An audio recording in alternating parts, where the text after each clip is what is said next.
मैं एक क्वाड्रिलियनियर हूँ। अध्याय 51। डेविड लिली और उसके रूममेट्स को केटीवी से बाहर लाने के बाद उसे एहसास हुआ कि उसकी स्पोर्ट्स कार में सिर्फ 2 लोग ही बैठ सकते हैं।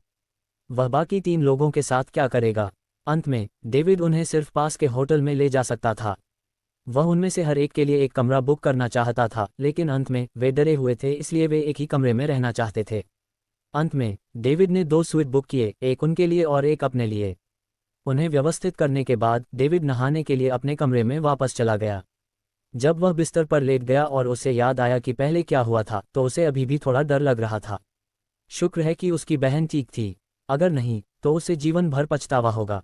अगर वह आज एससीसी में शामिल नहीं होता और एंडी से नहीं मिलता तो शायद वह इस मामले को इतनी आसानी से नहीं संभाल पाता। इसलिए उसने इस बारे में सोच लिया था।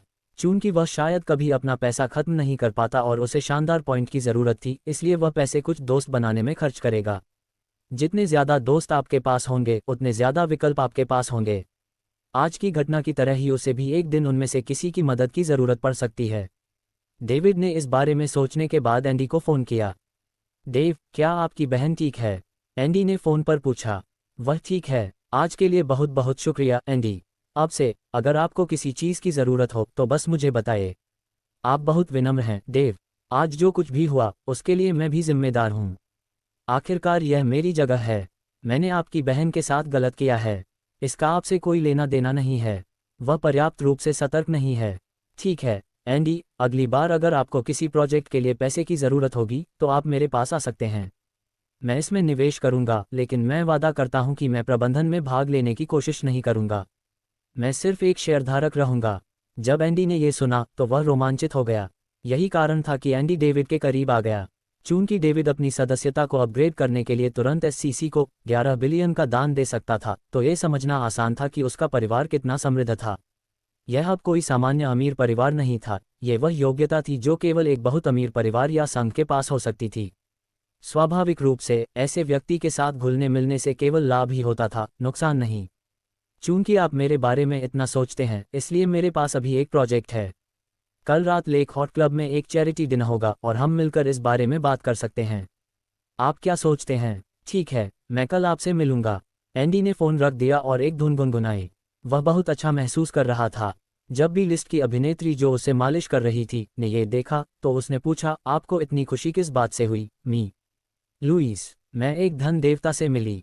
आपको क्या लगता है कि मुझे खुश होना चाहिए या नहीं? अभिनेत्री दंग रह गई। मी, लुईस उनके धन देवता थे तो मी, लुईस का धन देवता कौन बन सकता है? वह अपनी स्थिति के कारण इस तरह की बहुत सी चीज़ों से कभी संपर्क नहीं कर सकती थी। डेविड ने एंडी को कॉल करने के बाद ह्यूग को कॉल किया। उसने ह्यूग को वही बात बताई जो उसने एंडी को बताई थी और कहा कि अगर ह्यूग को किसी निवेशक की ज़रूरत है तो उसे उसके पास आना चाहिए। ह्यूग ने उसे अगले दिन चैरिटी डिनर में भी आमंत्रित किया। दूसरे स्वीट में लड़कियों के नहाने के बाद वे धीरे धीरे ठीक होने लगी थीं। हालांकि भले ही वे अभी जो कुछ हुआ उससे अभी भी डरी हुई थीं, वे अभी भी सरलचित छोटी लड़कियां थीं। वे बिस्तर पर लेट गईं और गपशप करने लगीं। लिली, जिस व्यक्ति ने हमें बचाया वह तुम्हारा चचेरा भाई था, है न? हाँ, तुम्हें क्या लगता है? मेरा चचेरा भाई बहुत बढ़िया है न? वह सिर्फ बढ़िया ही नहीं है, वह अब मेरे आदर्श की तरह है। क्या तुमने नहीं कहा कि वह बहुत दयनीय है? जब वह छोटा था तब उसके माता पिता का निधन हो गया था और उसके चाचा ने उसके साथ बुरा व्यवहार किया था। वह तुम्हारे परिवार के साथ 2 साल तक रहा भी था। तुमने हमें ये सब बताया था। हाँ, ऐसा ही होना चाहिए। हालांकि क्या तुमने नहीं देखा कि अभी क्या हुआ? डेज़लिंग का मैनेजर उसके साथ बहुत विनम्र था और उसने उसे मिस्टर लिडेल भी कहा था। डेज़लिंग कैसी जगह है? क्या आपने उन बदमाशों को मैनेजर के सामने खुद को थप्पड़ मारते नहीं देखा? आपका चचेरा भाई आपसे बहुत सी बातें छिपा रहा होगा। मुझे भी नहीं पता कि क्या हुआ। मैं उससे कल पूछूंगा। सामग्री सर्वाधिकार कॉपीराइट नोवेल ड्रम ऑग द्वारा प्रदान की गई। ठीक है, क्या उसकी कोई गर्लफ्रेंड है? हाँ, उसका नाम सारा है और वे सीनियर हाई से साथ हैं। क्या गड़बड़ है? क्या आप मेरे चचेरे भाई से प्यार करते हैं? क्या आप मेरी भाभी बनना चाहती हैं? चुप रहो। अगली सुबह लिली के रूममेट्स ने एक कार बुलाई और कैंपस में वापस चले गए। डेव, मुझे आपसे कुछ पूछना है। मैं एक क्वाड्रिलियनियर हूँ। अध्याय 52। मुझे पता है कि अब आपके पास बहुत सारे प्रश्न हैं, इसलिए आइए मैं आपको बात करने के लिए एक शांत जगह पर ले चलूंगा। डेविड लिली को वापस डेज़लिंग के टीवी की पार्किंग में ले आया। अंदर आ जाओ। डेविड ने कार की चाबियां निकालीं और लिली से कहते हुए बुगाटी वेरॉन को अनलॉक किया।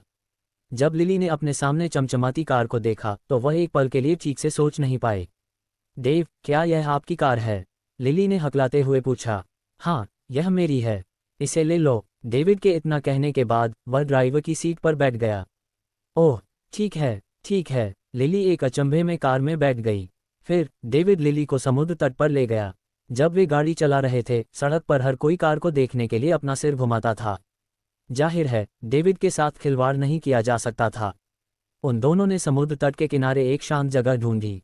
फिर वे रेलिंग के सहारे झुक गए ताकि समुद्री हवा उनके पास से बह सके। लिली, मुझे पता है कि तुम्हारे पास बहुत सारे सवाल हैं, इसलिए जो भी तुम जानना चाहती हो पूछो, डेविड ने दूर से समुद्र को देखते हुए कहा। डेव, क्या ये तुम्हारी कार है? लिली ने पूछा। हाँ, मैंने इसे कल लेक सिटी में खरीदा है। मैं इस बार इसलिए आया हूँ क्योंकि मैं तुमसे मिलने आया हूँ और कार भी खरीदना चाहता हूँ। कार की कीमत कितनी थी? 80 मिलियन। कितनी? 80 मिलियन। तुम्हारे पास इतने पैसे कहाँ से आए? क्या तुमने बैंक लूटा? अगर मैंने लूटा होता तो क्या तुम्हें लगता है कि मैं यहाँ बैठकर तुमसे बात कर सकता था? साथ ही क्या तुम्हें लगता है कि मैं बैंक लूटने से 80 मिलियन कमा सकता हूँ? तो तुम्हारे पास पैसे कहाँ से आए? मैंने पैसे कमाए। कैसे? मैं तुम्हें कुछ वाक्यों में नहीं समझा सकता। मैंने कुछ भी गैरकानूनी नहीं किया है और आपको केवल ये जानना होगा कि आपका भाई अब एक सच्चा नवधनाढ्य है। ये सामग्री नो वेल्ड्रमा ऑग की है। क्या मेरी माँ को पता है? नहीं। कितने लोग जानते हैं? मुझे लगता है कि अब तक केवल आप। सच में? आप मुझे कितने पैसे देंगे ताकि मैं चुप हो जाऊं? जितना आप चाहें। आप बिल्कुल भी ईमानदार नहीं हैं। दोनों ने बहुत सारी चीज़ों के बारे में बात की। भले ही उन्होंने एक दूसरे को लंबे समय से नहीं देखा था, लेकिन दोनों ने बिल्कुल भी दूरी महसूस नहीं की। आज डेविड लिली को लेक सिटी के सभी मॉल में ले गया और उसके लिए बहुत सारे महंगे कपड़े और मेकअप खरीदे। लिली ने उस पर बिल्कुल भी आसानी नहीं की। यह उसका भाई था, इसलिए निश्चित रूप से उसे अपना पैसा अपनी बहन पर खर्च करना होगा। कार पार्क करने और बाहर निकलने के बाद भी उन्हें झील के बीच में सभा स्थल तक नाव से जाना था। जब वे झील के किनारे पहुंचे तो मेहमानों को लाने के लिए कुछ नावें तैयार खड़ी थीं। दोनों बेतरतीब ढंग से एक पर चढ़ गए और नाव चलाने वाला व्यक्ति सीधे झील के बीच में चला गया। डेविड नाव की रेलिंग के सहारे झुक गया और झील के साफ पानी को बहते हुए देखने लगा। फिर उसने अपने दिल में बुदबुदाया कि ये अमीर लोग वाकई जिंदगी का मजा लेना जानते हैं। डेव, तुम मुझे यहाँ क्यों लेकर आए? उसके पीछे से लिली की आवाज़ आई। मैं तुम्हें दो लोगों को जानने के लिए एक सभा में ले जा रही हूँ। जब मैं लेक सिटी में नहीं होती तो तुम उनसे मदद मांग सकते हो। उनमें से एक डेज़िलिंग का बॉस है। डेविड और लिली झील के बीच में पहुंचे। नाव से उतरने के बाद उन्हें एक परिचारक द्वारा इमारत की दूसरी मंजिल पर ले जाया गया। आप यहाँ हैं। परिचारक ने दूसरी मंजिल पर हॉल का दरवाजा खोला और उन दोनों को इशारा करके कहा। डेविड और लिली दूसरी मंजिल पर हॉल में दाखिल हुए। उस पल में उन्हें लगा जैसे वे किसी दूसरी दुनिया में आ गए हों। ये हॉल कम से कम 5000 वर्ग फीट का था और इसे शानदार ढंग से चमकदार रोशनी से सजाया गया था। वहाँ 100 से अधिक लोग थे और वे बातचीत करते हुए समूहों में इकट्ठे हुए। भीड़ के बीच से अंदर बाहर चलते हुए 10 से अधिक लंबे चौड़े दिखने वाले परिचारक शराब और भोजन की ट्रे पकड़े हुए थे। ये पहली बार था जब लिली ने इस तरह की जगह का दौरा किया था, इसलिए वह घबरा गई थी। उसने धीरे से डेविड की शर्ट खींची। डरो मत, आराम करो, बस जो कुछ भी खाना है खाओ। डेविड ने लिली के कंधे को थपथपाया और उसे दिलासा दिया। सच कहूं तो उसने पहले कभी ऐसा दृश्य नहीं देखा था और वह खुद भी काफी घबराया हुआ था।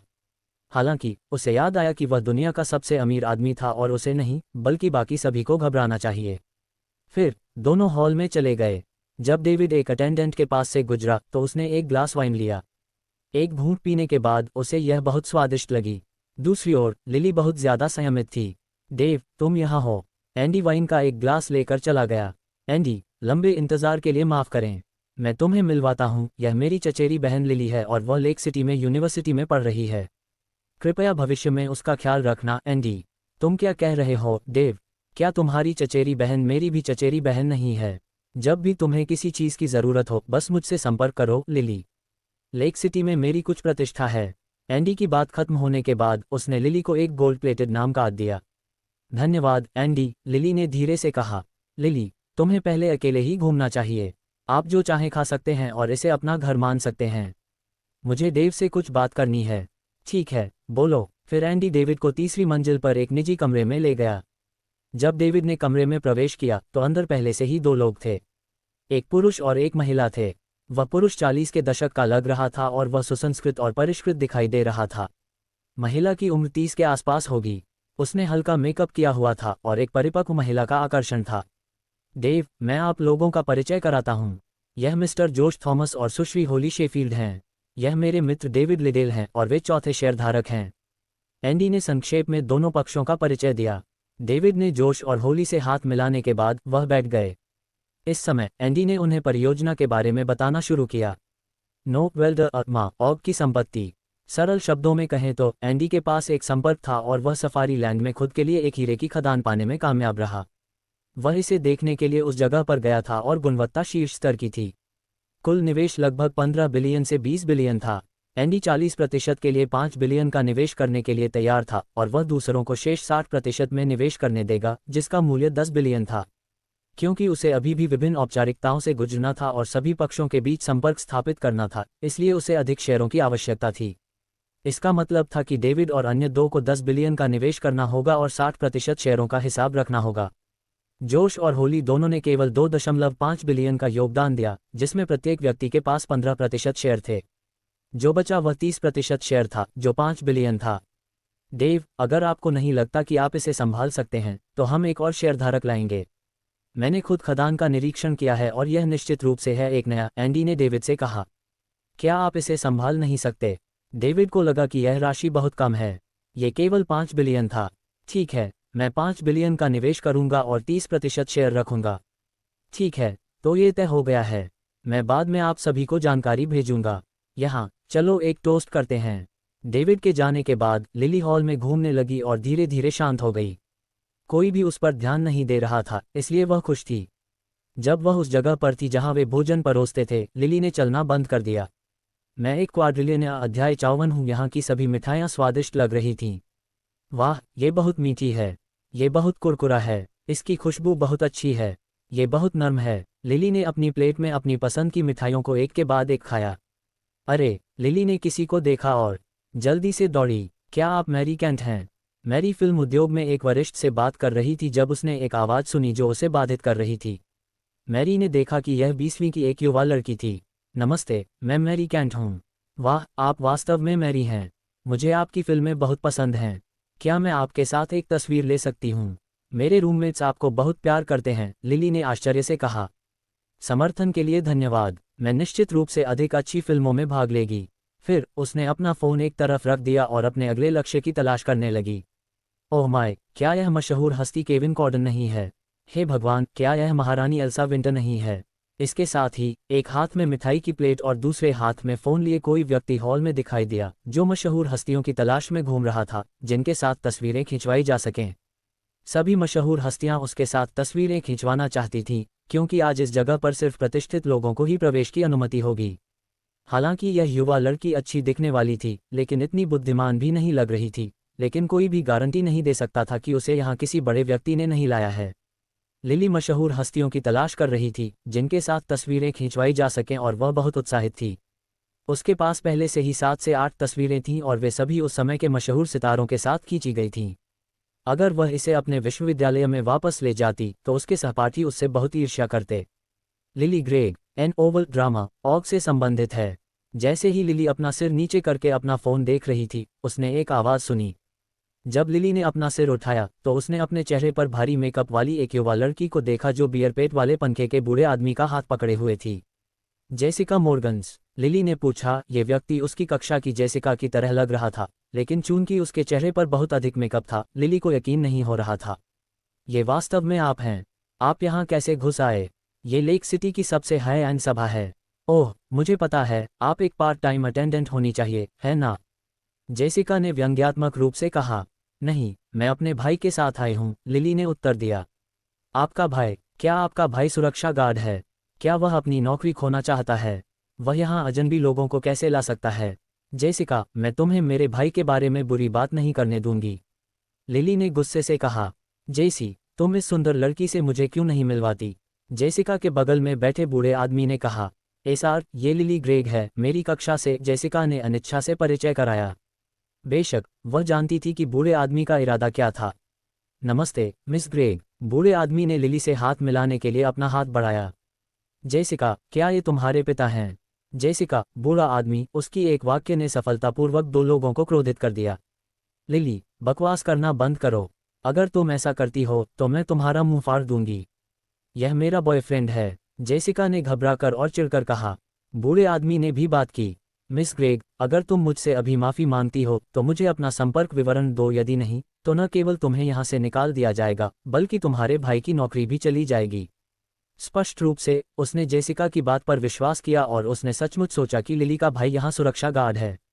बॉयफ्रेंड, लिली दंग रह गई। अरे नहीं, उसने गलत बात कही। ऐसा मुख्य रूप से इसलिए था क्योंकि जेसिका हमेशा यूनिवर्सिटी में एक अमीर परिवार की बेटी की तरह व्यवहार करती थी। वह हमेशा ब्रांडेड बैग, ब्रांडेड कपड़े लेकर जाती थी और उसे लग्जरी कारों में लाया और छोड़ा जाता था। कौन सोच सकता था कि उसका ऐसा बॉयफ्रेंड होगा। ये बहुत घिनौना है, लेकिन जो भी हो मैं गलत ही होऊंगी। तुमसे डेव के बारे में बुरा बोलने के लिए किसने कहा? मैं तुमसे माफ़ी नहीं मांग रही हूँ।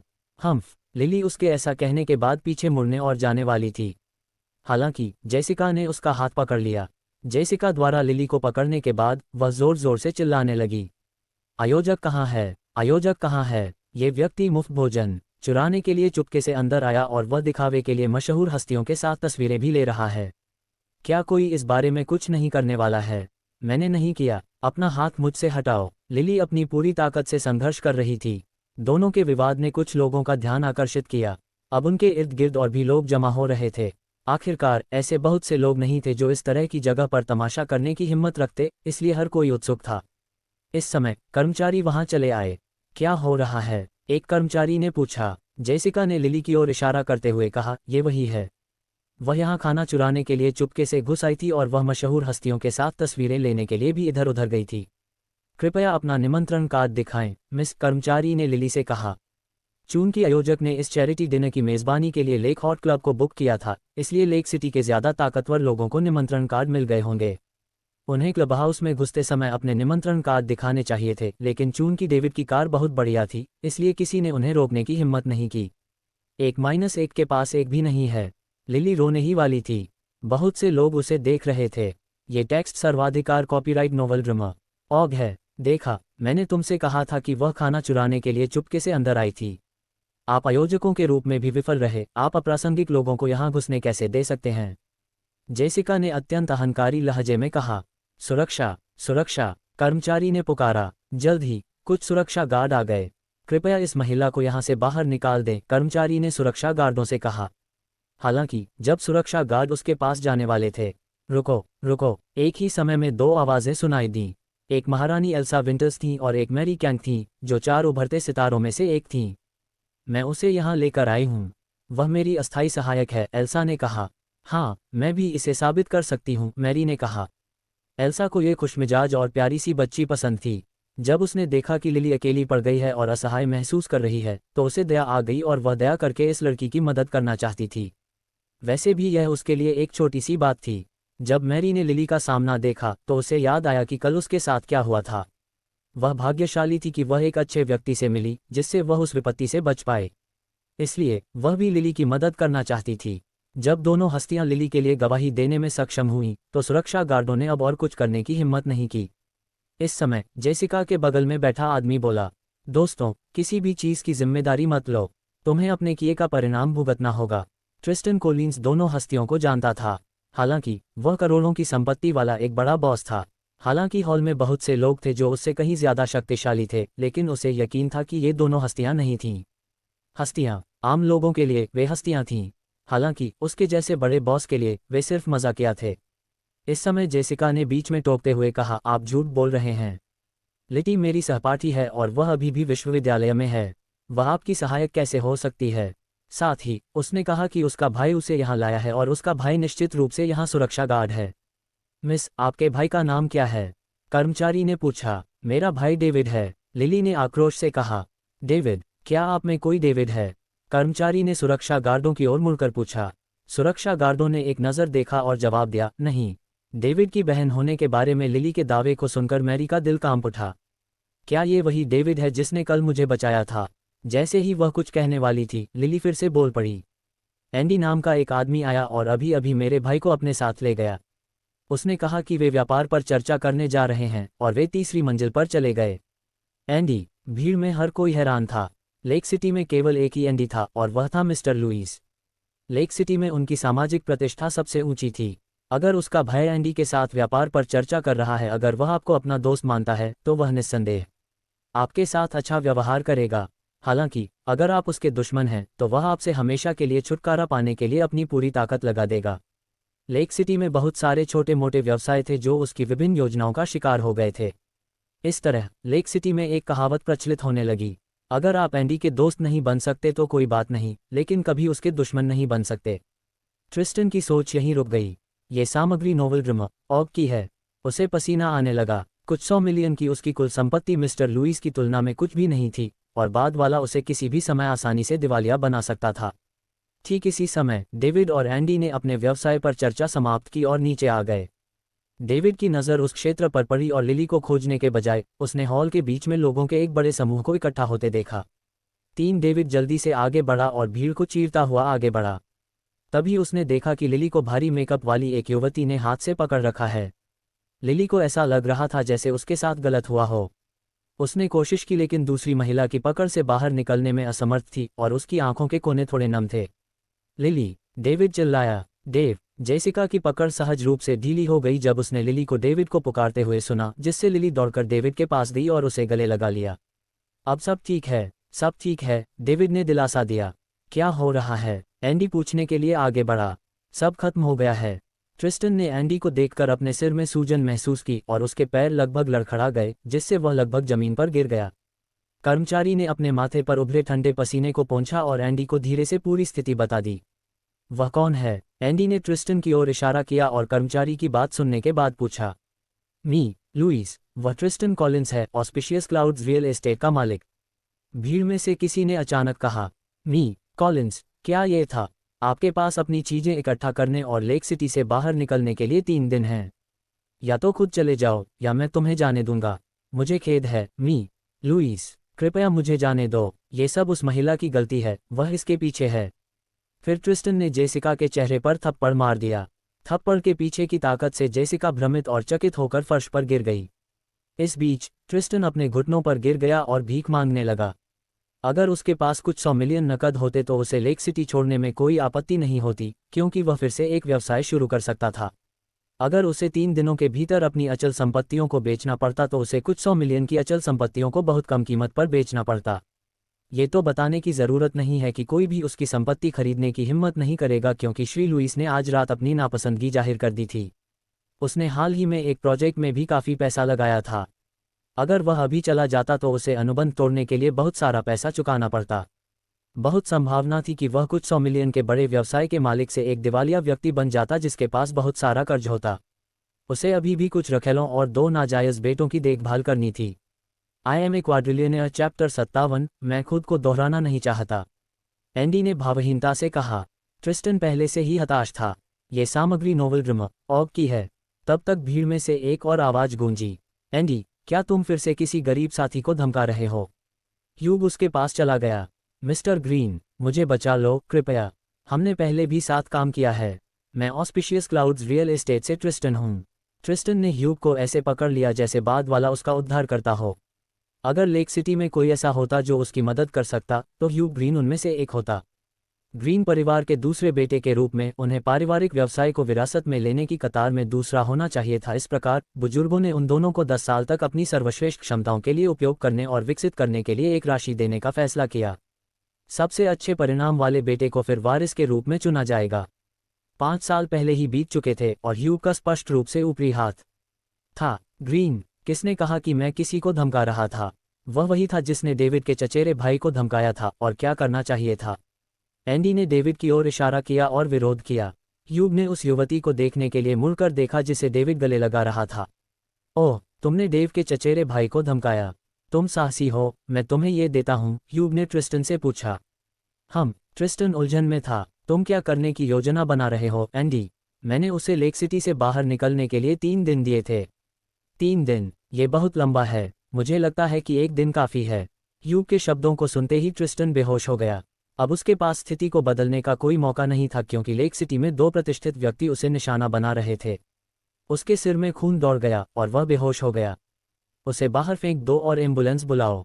अगर वह नहीं उठता तो उसे छोड़ दो, लेकिन अगर वह जागता है तो उसे बताओ कि उसके पास 1 दिन बचा है एंडी ने कर्मचारी से कहा। हाँ लुइस। कुछ सुरक्षा गार्ड ट्रिस्टन को ले गए और जेसिका को बाहर ले गए। अब जब स्थिति से निपटा गया था तो हर कोई उत्सुकता से डेविड को देखने लगा। इस आदमी की स्थिति डरावनी होनी चाहिए, ये देखते हुए कि वह लेक सिटी में 2 बड़े लोगों का दोस्त था। डेविड को देखकर मैरी का दिल खुशी से उछल पड़ा। उसने नहीं सोचा था कि उसे अपनी पहचान के कारण फिर से उससे मिलने का मौका मिलेगा। कल बिछड़ने के बाद उसे आज फिर से उससे मिलने की उम्मीद नहीं थी, हालांकि वह आज कुछ उम्मीद लेकर यहाँ पहुंची थी। चूंकि हर कोई यहाँ है, इसलिए मैं अब ये स्पष्ट कर दूंगी। डेविड मेरा एक अच्छा दोस्त है, इसलिए उसका चचेरा भाई मेरा भी चचेरा भाई है। जो कोई भी भविष्य में उसे धमकाने की हिम्मत करेगा, उसे मेरे क्रोध का सामना करना पड़ेगा, एंडी ने भीड़ पर चिल्लाया। मेरा भी, ह्यूग ने कहा। धन्यवाद भाइयों, डेविड ने उत्तर दिया। डेविड को लगा कि वह ह्यूग और एंडी के साथ इतना करीब था कि वह उन्हें इतनी आत्मीयता से संदर्भित कर सकता था। आपका स्वागत है डेव। ठीक है सब लोग, वापस जाने का समय हो गया है। भीड़ धीरे धीरे तितर बितर हो गई। मैरी डेविड के पास गई और बोली, हम फिर से मिलते हैं मिस्टर लिडेल। नमस्ते सुश्री कैंट। लिली भी अब तक शांत हो चुकी थी। उसने डेविड और मैरी के बीच देखा और पूछा, डेव क्या आप मिस मैरी को जानते हैं? हाँ मैं जानती हूँ मिस मैरी, अभी मेरी मदद करने के लिए धन्यवाद। मिस एल्सा भी धन्यवाद। एल्सा जाने ही वाली थी कि उसने लिली को उसे पुकारते हुए सुना। वह चली गई। आपका स्वागत है लिली, डेविड ने कहा। आप दोनों का धन्यवाद, आप बहुत दयालु हैं मिस्टर लिंडेल। दोनों हस्तियों ने एक साथ जवाब दिया। मैं river city south river international residence का 58वां चैप्टर एक क्वाड्रिलियनिया हूँ। पल अपने फ़ोन पर 911 डायल किए हुए प्रवेश द्वार से अंदर गई। उसे एहसास नहीं हुआ कि उसके पीछे एक टैक्सी भी आ रही है।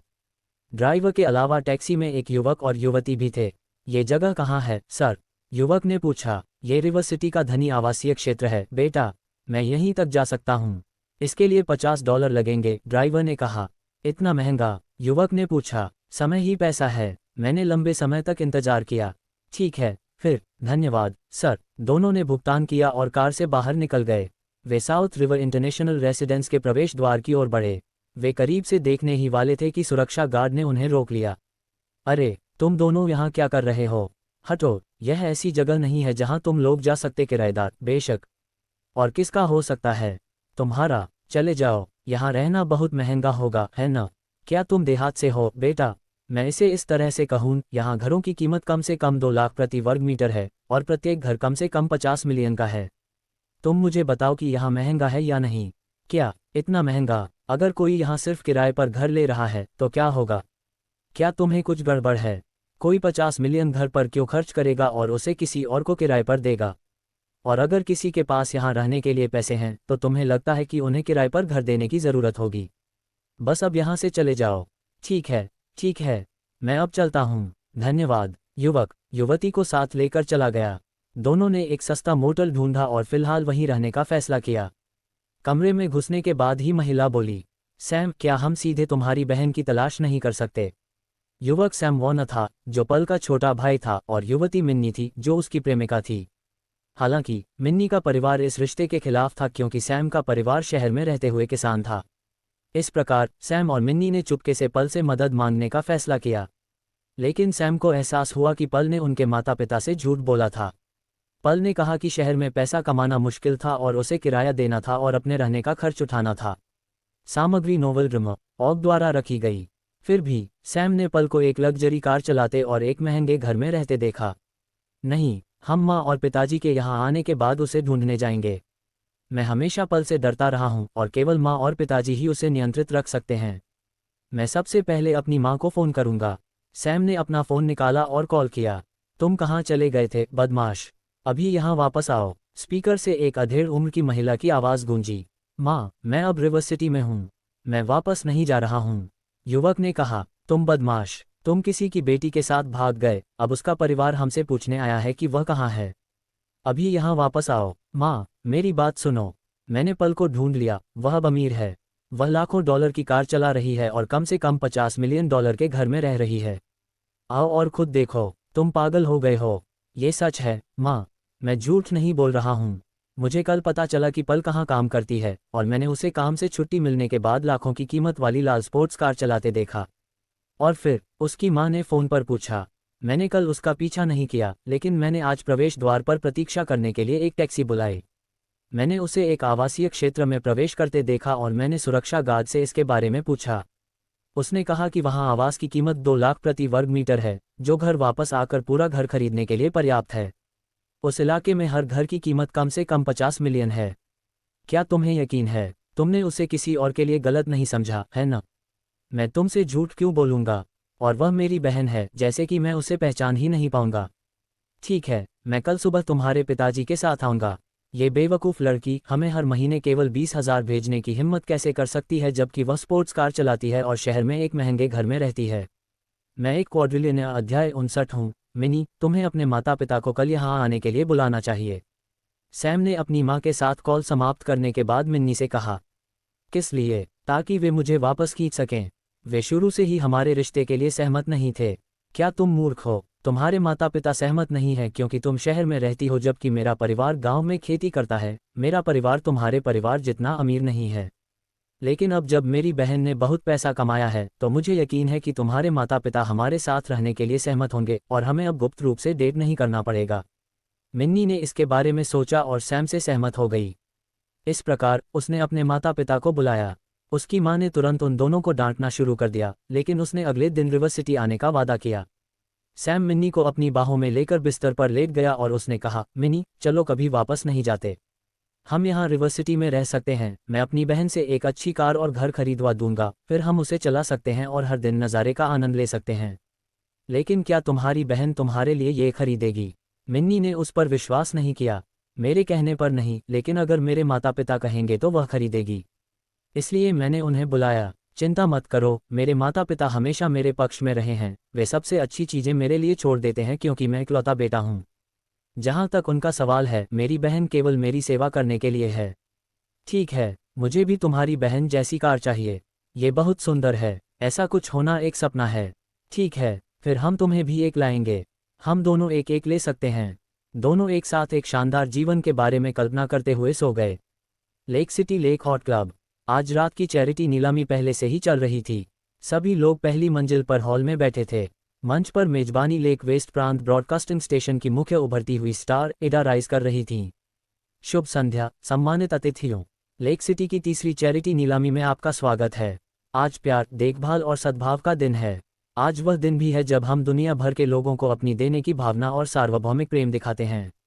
होस्ट के अपना उद्घाटन भाषण समाप्त करने के बाद बड़े डिस्प्ले पर वीडियो चलना शुरू हो गया। वीडियो में कुछ दूरदराज के पहाड़ी इलाके दिखाए गए थे जहां कुछ छात्रों को स्कूल जाने में बहुत परेशानी होती थी। कुछ को तो स्कूल जाने के लिए 2 या 3 घंटे पहाड़ी रास्ते से भी गुजरना पड़ता था। नतीजतन बच्चों को स्कूल आने जाने में दिन में 5 से 6 घंटे लग जाते हैं। वहां के स्कूलों की स्थिति भी दयनीय थी। स्कूल में डेस्क और बेंच सभी छात्रों के घरों से दान किए गए थे और वे पुराने और घिसे हुए लग रहे थे। कई छात्रों के माता पिता को आजीविका चलाने के लिए क्षेत्र छोड़ना पड़ा और दूर काम करना पड़ा, जिससे युवा छात्र अपने बूढ़े दादा दादी के साथ घर पर रह गए। इन बच्चों को बहुत कम उम्र में ही परिपक्व और जिम्मेदार बनना पड़ा है। कुछ तो कपड़े धोने, खाना पकाने और घर के अन्य कामों में असाधारण रूप से कुशल हैं। इन बच्चों में सीखने की तीव्र इच्छा है क्योंकि वे पहाड़ों से परे दुनिया को देखना चाहते हैं। वीडियो यहीं समाप्त हुआ। एडा ने अपना भाषण जारी रखा। आज रात नीलाम की गई हर चीज़ वीडियो में बच्चों को दान कर दी जाएगी। इस पैसे का इस्तेमाल उनके लिए एक नया स्कूल बनाने में किया जाएगा, जिसमें नई डेस्क, नई कुर्सियां, नए स्कूल बैग और नए कपड़े होंगे। अब आइए अपने प्यार की पहली चीज़ से शुरुआत करें। पहली चीज़ महारानी एल्सा का एक नया गाना है। नीलामी शुरू हो गई है। कोई शुरुआती कीमत नहीं है, बेझिझक कोई भी कीमत बताएं। 1 लाख, 1,50,000, 3 लाख, 5 लाख। अच्छा, अतिथि 17 ने 5 लाख कहा। क्या कोई और है? डेविड ने अपने हाथ में कार्ड देखा। नंबर 7। उसने उसे उठाया और कहा, 5 मिलियन। डेविड को 5 मिलियन की मांग करते हुए सुनकर कई लोगों ने उसकी ओर देखा। वे उत्सुक थे कि किस बड़े व्यक्ति ने इतनी बड़ी कीमत की मांग की है। 5 मिलियन। अतिथि 7 ने 5 मिलियन की मांग की। क्या कोई और है? 1 बार की मांग, 2 बार की मांग। बिक गया। चलो महारानी एल्सा के नए गीत के लिए तालियां बजाएं। एल्सा मंच पर खड़ी हो गई। उसे उम्मीद नहीं थी कि उसका गीत 5 मिलियन की कीमत पर नीलाम होगा। ऐसा नहीं है कि वह इसका एक पैसा भी आनंद ले सकती थी, क्योंकि यह पूरी तरह से दान किया जाने वाला था। फिर भी वह बहुत खुश थी क्योंकि वीडियो से अधिक बच्चे एक बड़ी दान राशि से लाभान्वित हो सकते थे। महारानी एल्सा ने गाना समाप्त किया। दूसरी वस्तु एक महान गुरु की कला का एक टुकड़ा था। सामग्री नोवेल रिम ऑग द्वारा रखी गई। अंत में कलाकृति को 8 लाख की अंतिम कीमत पर घर ले जाया गया, भले ही यह कीमत से केवल 8 गुना ही थी। हालांकि यह एक चैरिटी नीलामी थी, इसलिए इतना अधिक मूल्य समझा जा सकता था। चून की वस्तुओं की नीलामी जारी थी। डेविड ने उस रात अपना कार्ड दोबारा नहीं उठाया। मैं एक क्वाड्रिलियनियर हूँ। अध्याय 60। वह तब तक था जब तक मैरी एक नृत्य की नीलामी नहीं कर रही थी। एल्सा के गीत की तरह मैरी का नृत्य भी डेविड को 5 मिलियन में बेचा गया था। डेविड ऐसा ही था, वह ऐसा व्यक्ति था जो दूसरों द्वारा उसके प्रति दिखाए गए दयालुता का 10 गुना भुगतान करता था। उन दोनों ने आज रात उसकी चचेरी बहन लिली की मदद की थी, इसलिए ये सही था कि वह उनके प्रदर्शन को खरीदने के लिए अधिक कीमत की पेशकश करे। जल्द ही बाद में नीलामी का कार्यक्रम समाप्त होने वाला था। प्यार की आखिरी वस्तु की नीलामी के बाद भोज भी समाप्त होने वाला था। तभी डेविड ने अपना कार्ड उठाया और बोला, सुश्री राइस, मैं एक गीत दान करना चाहूंगा। एडा समापन भाषण पढ़ने वाली थी जब उसने डेविड को एक गीत दान करने की पेशकश करते देखा। डेविड ने आज नीलामी में 10 मिलियन खर्च किए थे। ओह, अगर ठीक हो तो मैं इसे खुद खरीदना चाहूंगा। डेविड ने पूछा, आप अपना खुद का गाना खरीदना चाहते हैं? हाँ, बेशक। चूंकि मिस्टर लिडेल अपना गाना वापस खरीदना चाहते हैं, तो चलिए मिस्टर लिडेल को गाते हुए सुनते हैं। मिस्टर लिडेल, आप कितना मांग रहे हैं? 100 मिलियन। हाँ, कितना? एडा हकलाते हुए बोली, मैं अपना गाना खरीदने के लिए 100 मिलियन की पेशकश कर रही हूँ। एडा दंग रह गई और मंच के नीचे बैठे सैकड़ों मेहमान भी दंग रह गए। ह्यूग और एंडी को छोड़कर हर कोई जो उन्होंने सुना उससे चौंक गया। 100 मिलियन में अपना खुद का गाना खरीदना, क्या वह अनिवार्य रूप से सिर्फ 1 और 100 मिलियन दान नहीं कर रहा है? हमने लेक सिटी में इस डेविड के बारे में पहले कभी कुछ नहीं सुना है। आज रात मैं जो गाना गा रहा हूं उसका नाम स्नेल है। इसके साथ मुझे उम्मीद है कि वीडियो में बच्चे दुनिया में अपना खुद का स्थान पा सकते हैं। इसके साथ डेविड ने गाना शुरू किया। पियानो से एक धीमी धुन निकली। क्या मुझे अपना भारी खोल उतार देना चाहिए और नीले आसमान की खोज करनी चाहिए? जब मैं आसमान में धीरे से नृत्य करता हूं तो हल्की हवा चलती है। जो चोट मैंने पहले महसूस की थी वह अब कुछ भी नहीं है। कदम दर कदम मैं अपना रास्ता बनाता हूं और चुपचाप सूरज को चमकते देखने का इंतजार करता हूं। एक इतना छोटा आकाश एक सपने को इतना बड़ा रखता है। एक हल्की इच्छा एक भारी खोल में छिपी है। कदम दर कदम मैं अपना रास्ता बनाता हूं। नो वेल्डर और माँ ऑग की संपत्ति मेरे लिए एक जगह होगी। गाना खत्म हो गया था। मंच के नीचे तालियों की गड़गड़ाहट गूंज उठी। वीडियो में बच्चे डेविड के गाने में घोंघे की तरह ही थे। वे कैसे बाहर की दुनिया का अनुभव करना चाहते थे और दुनिया में अपने लिए एक जगह पाना चाहते थे। मिस्टर लिडेल, क्या आपने इस गाने का निर्माण किया है?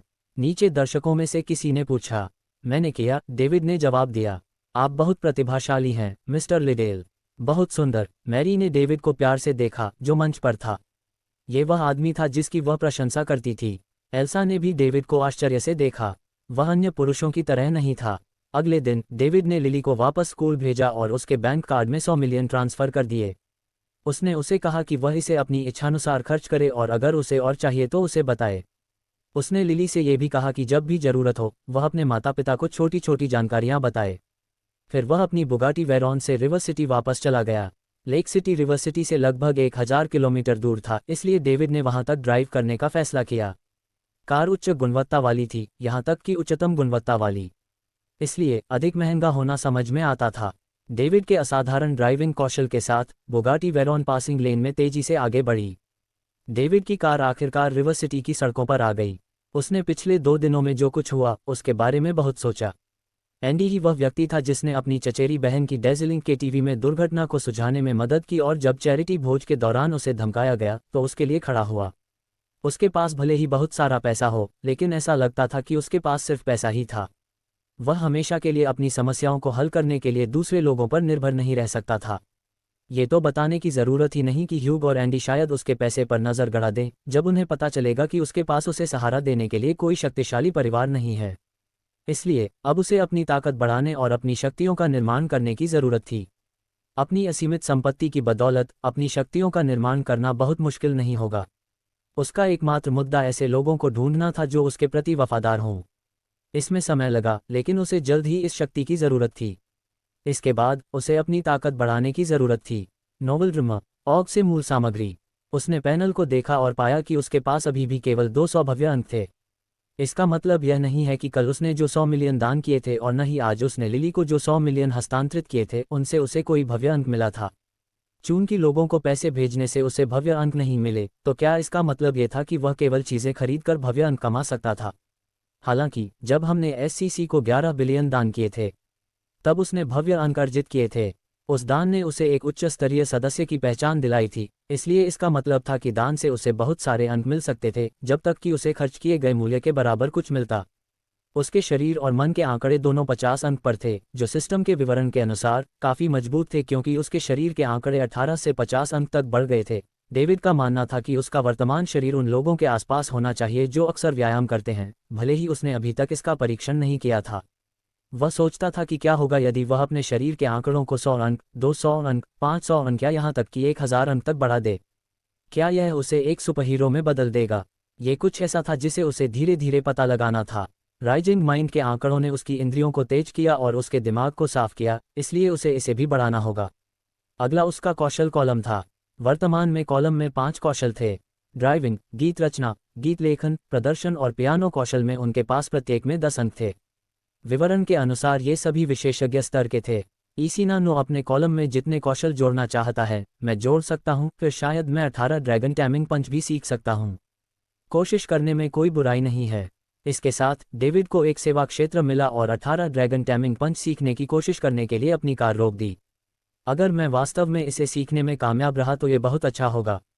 मैं बहुत उत्साहित हूँ, मैं दुनिया का सबसे अच्छा फाइटर बनने जा रहा हूँ। सिस्टम ने मेजबान की वर्तमान दुनिया में कौशल 18 ड्रैगन टैमिंग पंच का पता नहीं लगाया है। अंक जोड़ना विफल रहा, 10 भव्य अंक काट लिए जाएंगे। भाड़ में जाओ, मुझे पता था कि यह काम नहीं करेगा। यह अभी भी एक उपन्यास है। डेविड के पास वास्तविकता को स्वीकार करने के अलावा कोई विकल्प नहीं था। जैसे ही डेविड अपनी यात्रा जारी रखने वाला था, उसने महसूस किया कि उसकी कार आगे की ओर झटका खा रही है। डेविड स्तब्ध रह गया। क्या बकवास है, क्या किसी ने मेरी कार के पीछे टक्कर मार दी है? वह जल्दी से देखने के लिए बाहर निकला। जैसी कि उम्मीद थी, उसने देखा कि एक BMW उसकी बुगाटी वेरॉन के पीछे दब गई है। डेविड ने चारों ओर देखा। उसने वास्तव में अपनी कार सर्विस क्षेत्र में रोकी थी, इसलिए ये दूसरे पक्ष की गलती थी। उसकी किस्मत बहुत बुरी थी। आप सड़क के बीच में कैसे रुक सकते हैं? आप सड़क के बीच में हैं। 30 के दशक में एक महिला कार से उतरी और डेविड पर चिल्लाए, मिस, मैंने अपनी कार सर्विस एरिया में रोक दी। आप ही हैं जो मेरी कार से टकराए, यह आपकी गलती है। डेविड ने महिला से कहा, मेरी गलती? आप ही हैं जिसने सड़क के बीच में कार रोक दी। यह आपकी गलती है। आपको लगता है कि आप मुझसे बेहतर हैं क्योंकि आप एक स्पोर्ट्स कार चला रहे हैं। कौन जानता है, हो सकता है कि वह कार आपकी ही न हो और आपने उसे किराए पर लिया हो। देखो आपकी कार ने मेरी BMW के साथ क्या किया। मैं आपको बता रहा हूं, जब तक आप मुआवजा नहीं देते मैं आपको जाने नहीं दूंगा। मूल रूप से डेविड ने इस मुद्दे को छोड़ने की योजना बनाई थी क्योंकि यह सिर्फ एक छोटी सी खरोंच थी और मरम्मत शुल्क उसके लिए चिंता का विषय नहीं था। हालांकि उसने ऐसे घमंडी व्यक्ति से मिलने की उम्मीद नहीं की थी। ठीक है, तो मैं इस तरह के किसी व्यक्ति के साथ बहस करने में ऊर्जा बर्बाद नहीं करने जा रहा हूं, मैं बस पुलिस को बुलाऊंगा। महिला की ऊंची आवाज ने कई राहगीरों को आकर्षित किया। ये वर्तमान में श्रम दिवस की सार्वजनिक छुट्टी थी, इसलिए सड़क पर कई कारें थीं। जब उन्होंने एक कार को बुगाटी वेरॉन के पिछले हिस्से से टकराते देखा तो कई लोग देखने के लिए सर्विस एरिया में चले गए। क्या बकवास है, यह एक बुगाटी वेरॉन है। उस कार की कीमत कम से कम 30 मिलियन है। यहाँ तक कि फिर से रंगने में भी कुछ 100,000 खर्च होने चाहिए। इतना महंगा? चूंकि यह पीछे से टक्कर है, इसलिए BMW को पूरी जिम्मेदारी लेनी होगी। भले ही उन्होंने अपनी BMW बेच दी हो, लेकिन उनके पास मरम्मत के लिए भुगतान करने के लिए भी पर्याप्त पैसा नहीं हो सकता है। मैं इतनी महंगी कार की मरम्मत का खर्च नहीं उठा सकता। मैं भविष्य में ऐसी कारों से दूर रहने जा रहा हूँ। अरे अरे अरे, तुम लोग क्या कह रहे हो? क्या तुम में से किसी के पास करने के लिए बेहतर काम नहीं है? डेविड ने जब उसकी बात सुनी तो उसे समझ में आ गया कि यह महिला सिर्फ बहस करने के लिए यहाँ आई थी। इसके तुरंत बाद ट्रैफिक पुलिस घटनास्थल पर पहुंची। घटनास्थल और सर्विस एरिया में लगे कैमरों को देखने के बाद वे इस बात पर सहमत हुए कि टक्कर की पूरी जिम्मेदारी BMW को लेनी चाहिए। इस बिंदु पर BMW ड्राइवर चुप हो गया। नो वेल्डर ऑग की संपत्ति। ठीक है मिस, चूंकि वे इस बात पर सहमत हो गए हैं कि आपको पूरी जिम्मेदारी लेनी चाहिए, इसलिए मुझे आपको बताना होगा कि मेरी कार एक सीमित संस्करण वाली बुगाटी वेरॉन है। पूरी दुनिया में उनमें से केवल 8 हैं जिनकी आधिकारिक कीमत 60 मिलियन है, हालांकि बाजार मूल्य अब लगभग 80 मिलियन है। पीछे की तरफ एक छोटी सी खरोंच है, इसलिए मेरा अनुमान है कि इसकी मरम्मत के लिए कम से कम 1 मिलियन खर्च होंगे। आप इसकी भरपाई कैसे करने की योजना बना रहे हैं? डेविड के दावे को सुनकर गपशप करने के लिए एकत्र हुए दर्शकों ने ठंडी सांस ली। 80 मिलियन। और एक साधारण खरोंच की मरम्मत के लिए कम से कम 1 मिलियन खर्च होंगे। इसने भीड़ के विश्व दृष्टिकोण को ताज़ा कर दिया था। वे अमीरों की दुनिया को नहीं समझ सकते थे। क्या कम से कम 1 मिलियन? यह असंभव है। यह एक घोटाला है। एक घोटाला। जाओ इसे अपने फ़ोन पर खोजो और देखो कि यह एक घोटाला है या नहीं। महिला ने इसे अपने फ़ोन पर खोजा और तुरंत जब उसने कीमत देखी तो वह घबरा गई। मेरे पास तुम्हारे लिए पैसे नहीं हैं। मैं तुम्हें सिर्फ अपनी जान दे सकती हूँ, मुझे मार दो। यह महिला बेशर्मी से पेश आने लगी। उसने पहले कभी किसी को इतना बेशर्म नहीं देखा था। मिस, अगर आपके पास कोई पैसा नहीं है तो मुझे एक जब्ती वारंट के लिए आवेदन करना होगा। तब तक आपका घर और कार नीलाम हो जाएगी और आपको 10 दिन से आधे महीने तक हिरासत में रखा जाएगा। कोई विचार? आप? महिला बोलने में बहुत हैरान थी और उसका रंग डर से पीला पड़ गया था। हालांकि आसपास की भीड़ उत्साहित थी। मिस्टर, क्या आप कृपया मेरी माँ को नहीं ले जा सकते? कृपया, मैं अपनी माँ की ओर से माफ़ी मांगूंगा। जब मैं बड़ा हो जाऊंगा और पैसे कमा लूंगा तो मैं आपको पैसे वापस कर दूंगा, ठीक है? कृपया। डेविड ने देखा और पाया कि लगभग 5 साल की एक छोटी लड़की ने उसकी पैंट की टांग को उसकी जानकारी के बिना गले लगा लिया था। अरे दोस्त, क्या वह तुम्हारी माँ है? डेविड ने महिला की ओर इशारा किया। महम्मा, क्या वह तुम्हारे लिए अच्छी है? वह है। क्या वह तुम्हें मारती है? जब तक मैं कड़ी मेहनत से पढ़ाई करूं और काम शुरू करने से पहले पैसे बचाऊं, मैं आपको पैसे वापस कर सकूंगा, मिस्टर। क्या तुम्हारे पास पैसे हैं? हाँ। छोटी लड़की ने अपनी जेब से $10 का नोट निकाला और डेविड को थमा दिया। मेरे पास अभी सिर्फ इतने ही हैं। डेविड ने $10 लिए और खड़ा हो गया, फिर अपनी कार की ओर मुड़ा। जैसे ही वह आगे बढ़ा, उसने कहा, आजकल लोगों को क्या हो गया है? शायद तुम्हें अपने बच्चे से सीखना चाहिए। उसने कार के दरवाजे खोले और इग्निशन चालू किया, फिर एक्सीलेटर दबाया और भाग गया। हे भगवान, क्या उसे मरम्मत शुल्क नहीं चाहिए? ये कम से कम $10 लाख है। कौन जानता है कि अमीर लोग क्या सोचते हैं? चलो चलते हैं। हमें एक बेटी को जन्म देना चाहिए, फिर हमें लग्जरी कारों से टकराने के बाद भी मुआवजा नहीं देना पड़ेगा। मैं एक क्वाड्रिलियनेयर चैप्टर 63 रिवर सिटी हूँ। पल ने काम के बाद पोर्श 911 को साउथ रिवर इंटरनेशनल रेसिडेंस में वापस चलाया। इससे पहले कि वह साउथ रिवर इंटरनेशनल रेसिडेंस के गेट में प्रवेश कर पाती, उसे अचानक रोक दिया गया। पल ने उन लोगों पर बारीकी से नज़र डाली जिन्होंने उसे रोका और अपने माता पिता, अपने भाई सैम और 3 अन्य अजनबियों को पाया जिन्हें वह नहीं पहचानती थी। वे यहाँ क्या कर रहे हैं? पल जल्दी से कार से बाहर निकली। डैड, सैम, तुम लोग यहाँ क्या कर रहे हो? अन्यथा हम कैसे पता लगा पाएंगे कि आप वास्तव में एक अच्छी कार चला रहे हैं और बड़े शहर में एक हवेली में रह रहे हैं जबकि हम घर पर खुद को मौत के घाट उतार रहे हैं? पल की माँ, लेह ने कहा। माँ, ये वह नहीं है जो आप सोच रही हैं। ये कार मेरे बॉस की है।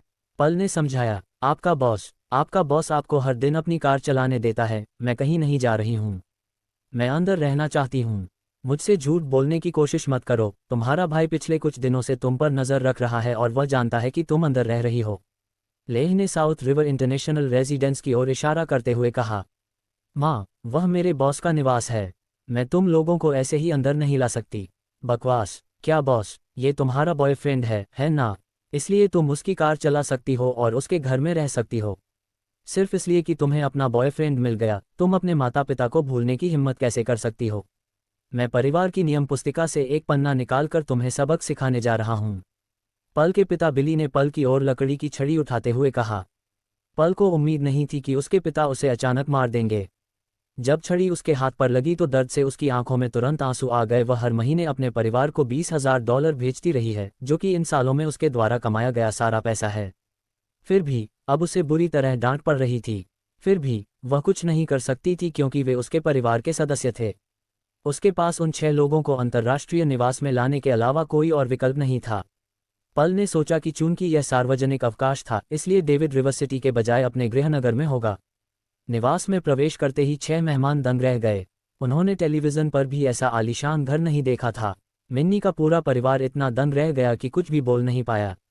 उन्हें लगा कि उनके रहने की स्थिति बहुत अच्छी थी और इसलिए वे वॉना को नीची नज़र से देखते थे, जो गांव में रहते थे।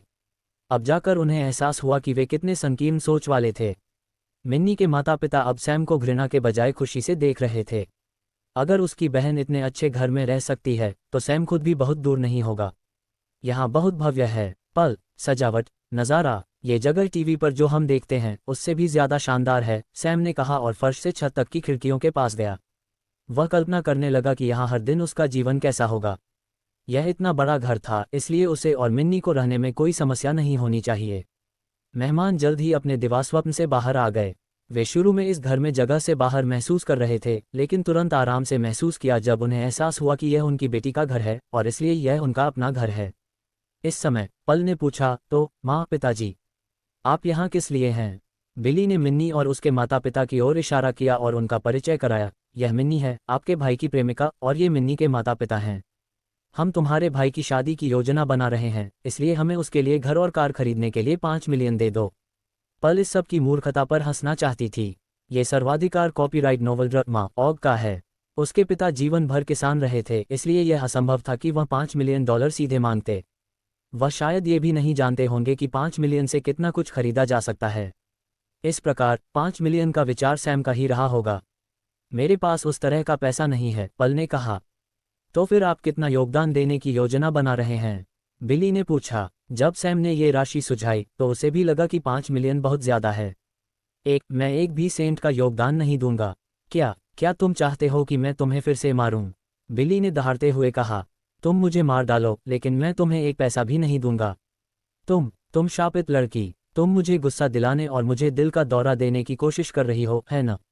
मुझे परवाह नहीं है, तुम हमें पैसे दोगी चाहे तुम्हें ये पसंद हो या ना हो। बिली ने पल की ओर इशारा किया और डांटा।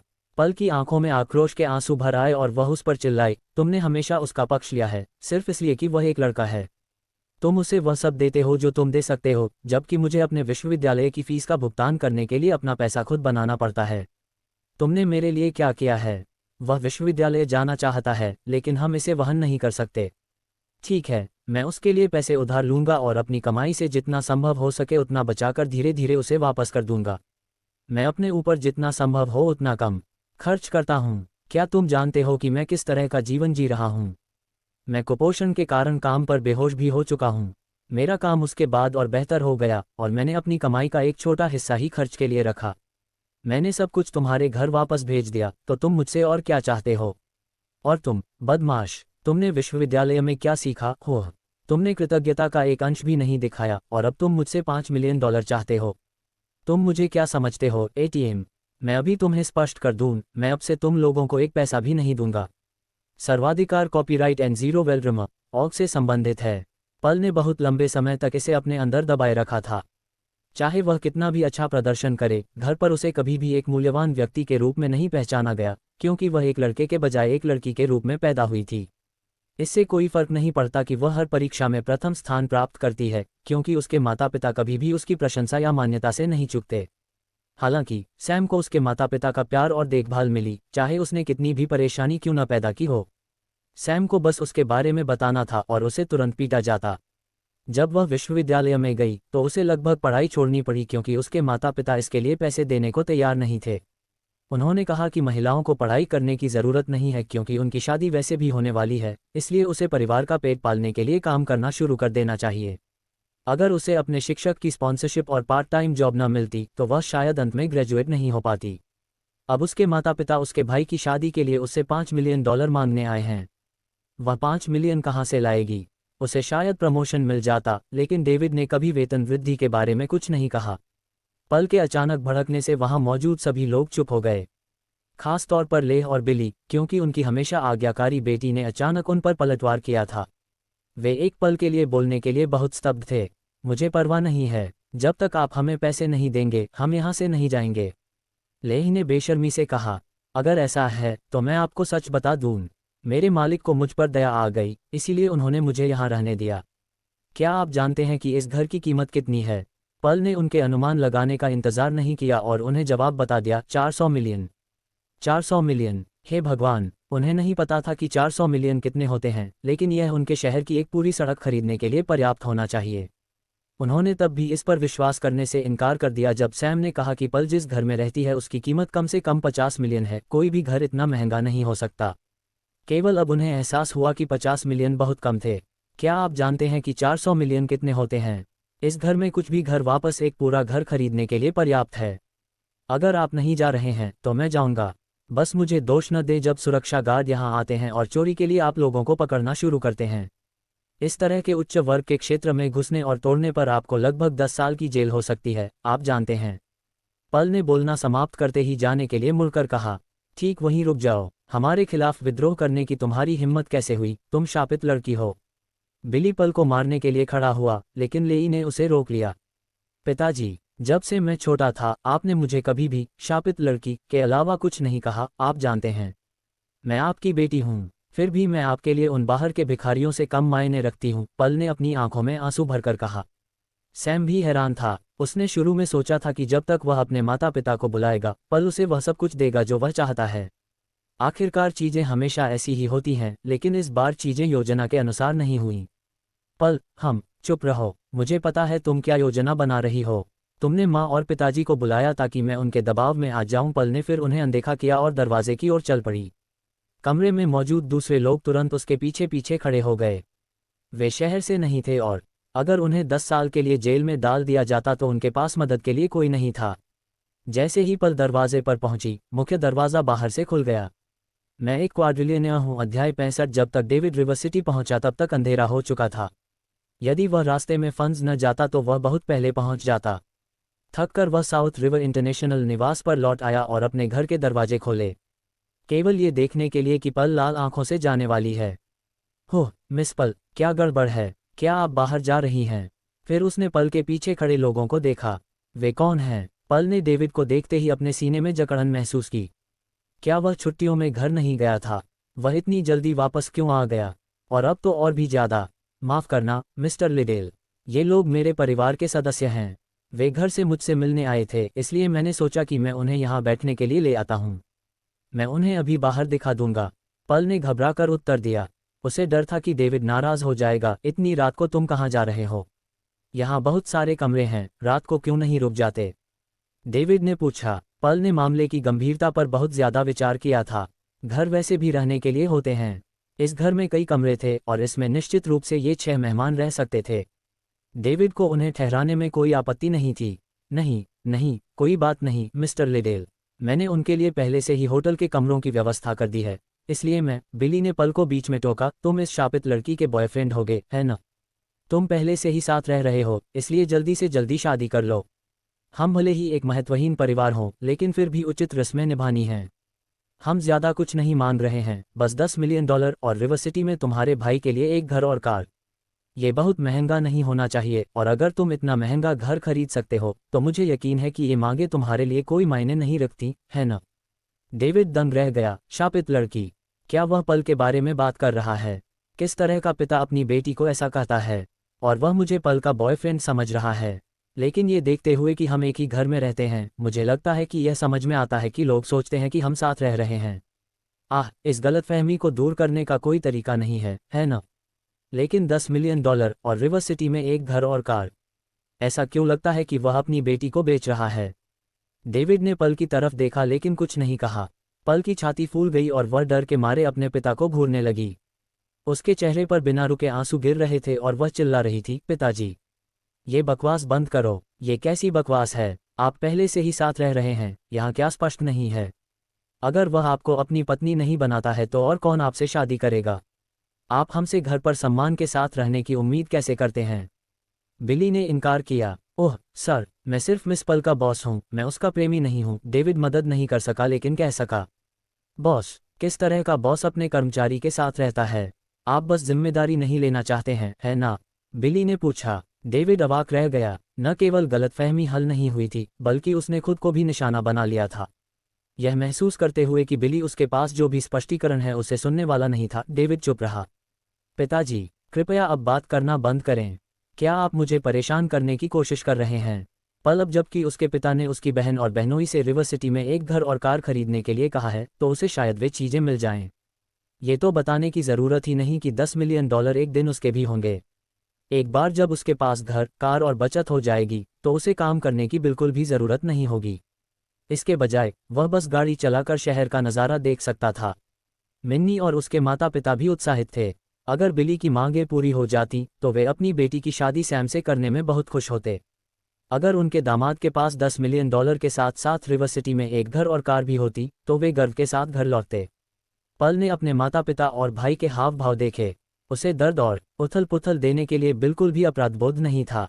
वे सिर्फ पैसे के लिए यहाँ थे।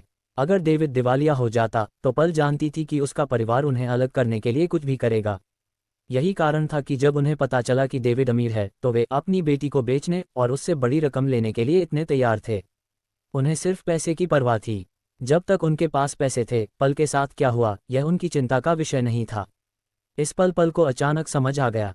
जब से वह पैदा हुई थी तब से वह अपने परिवार के लिए वह पाने का एक तरीका मात्र थी जो वे चाहते थे। पल के पास खुद के अलावा किसी और को दोष देने के लिए कुछ नहीं था।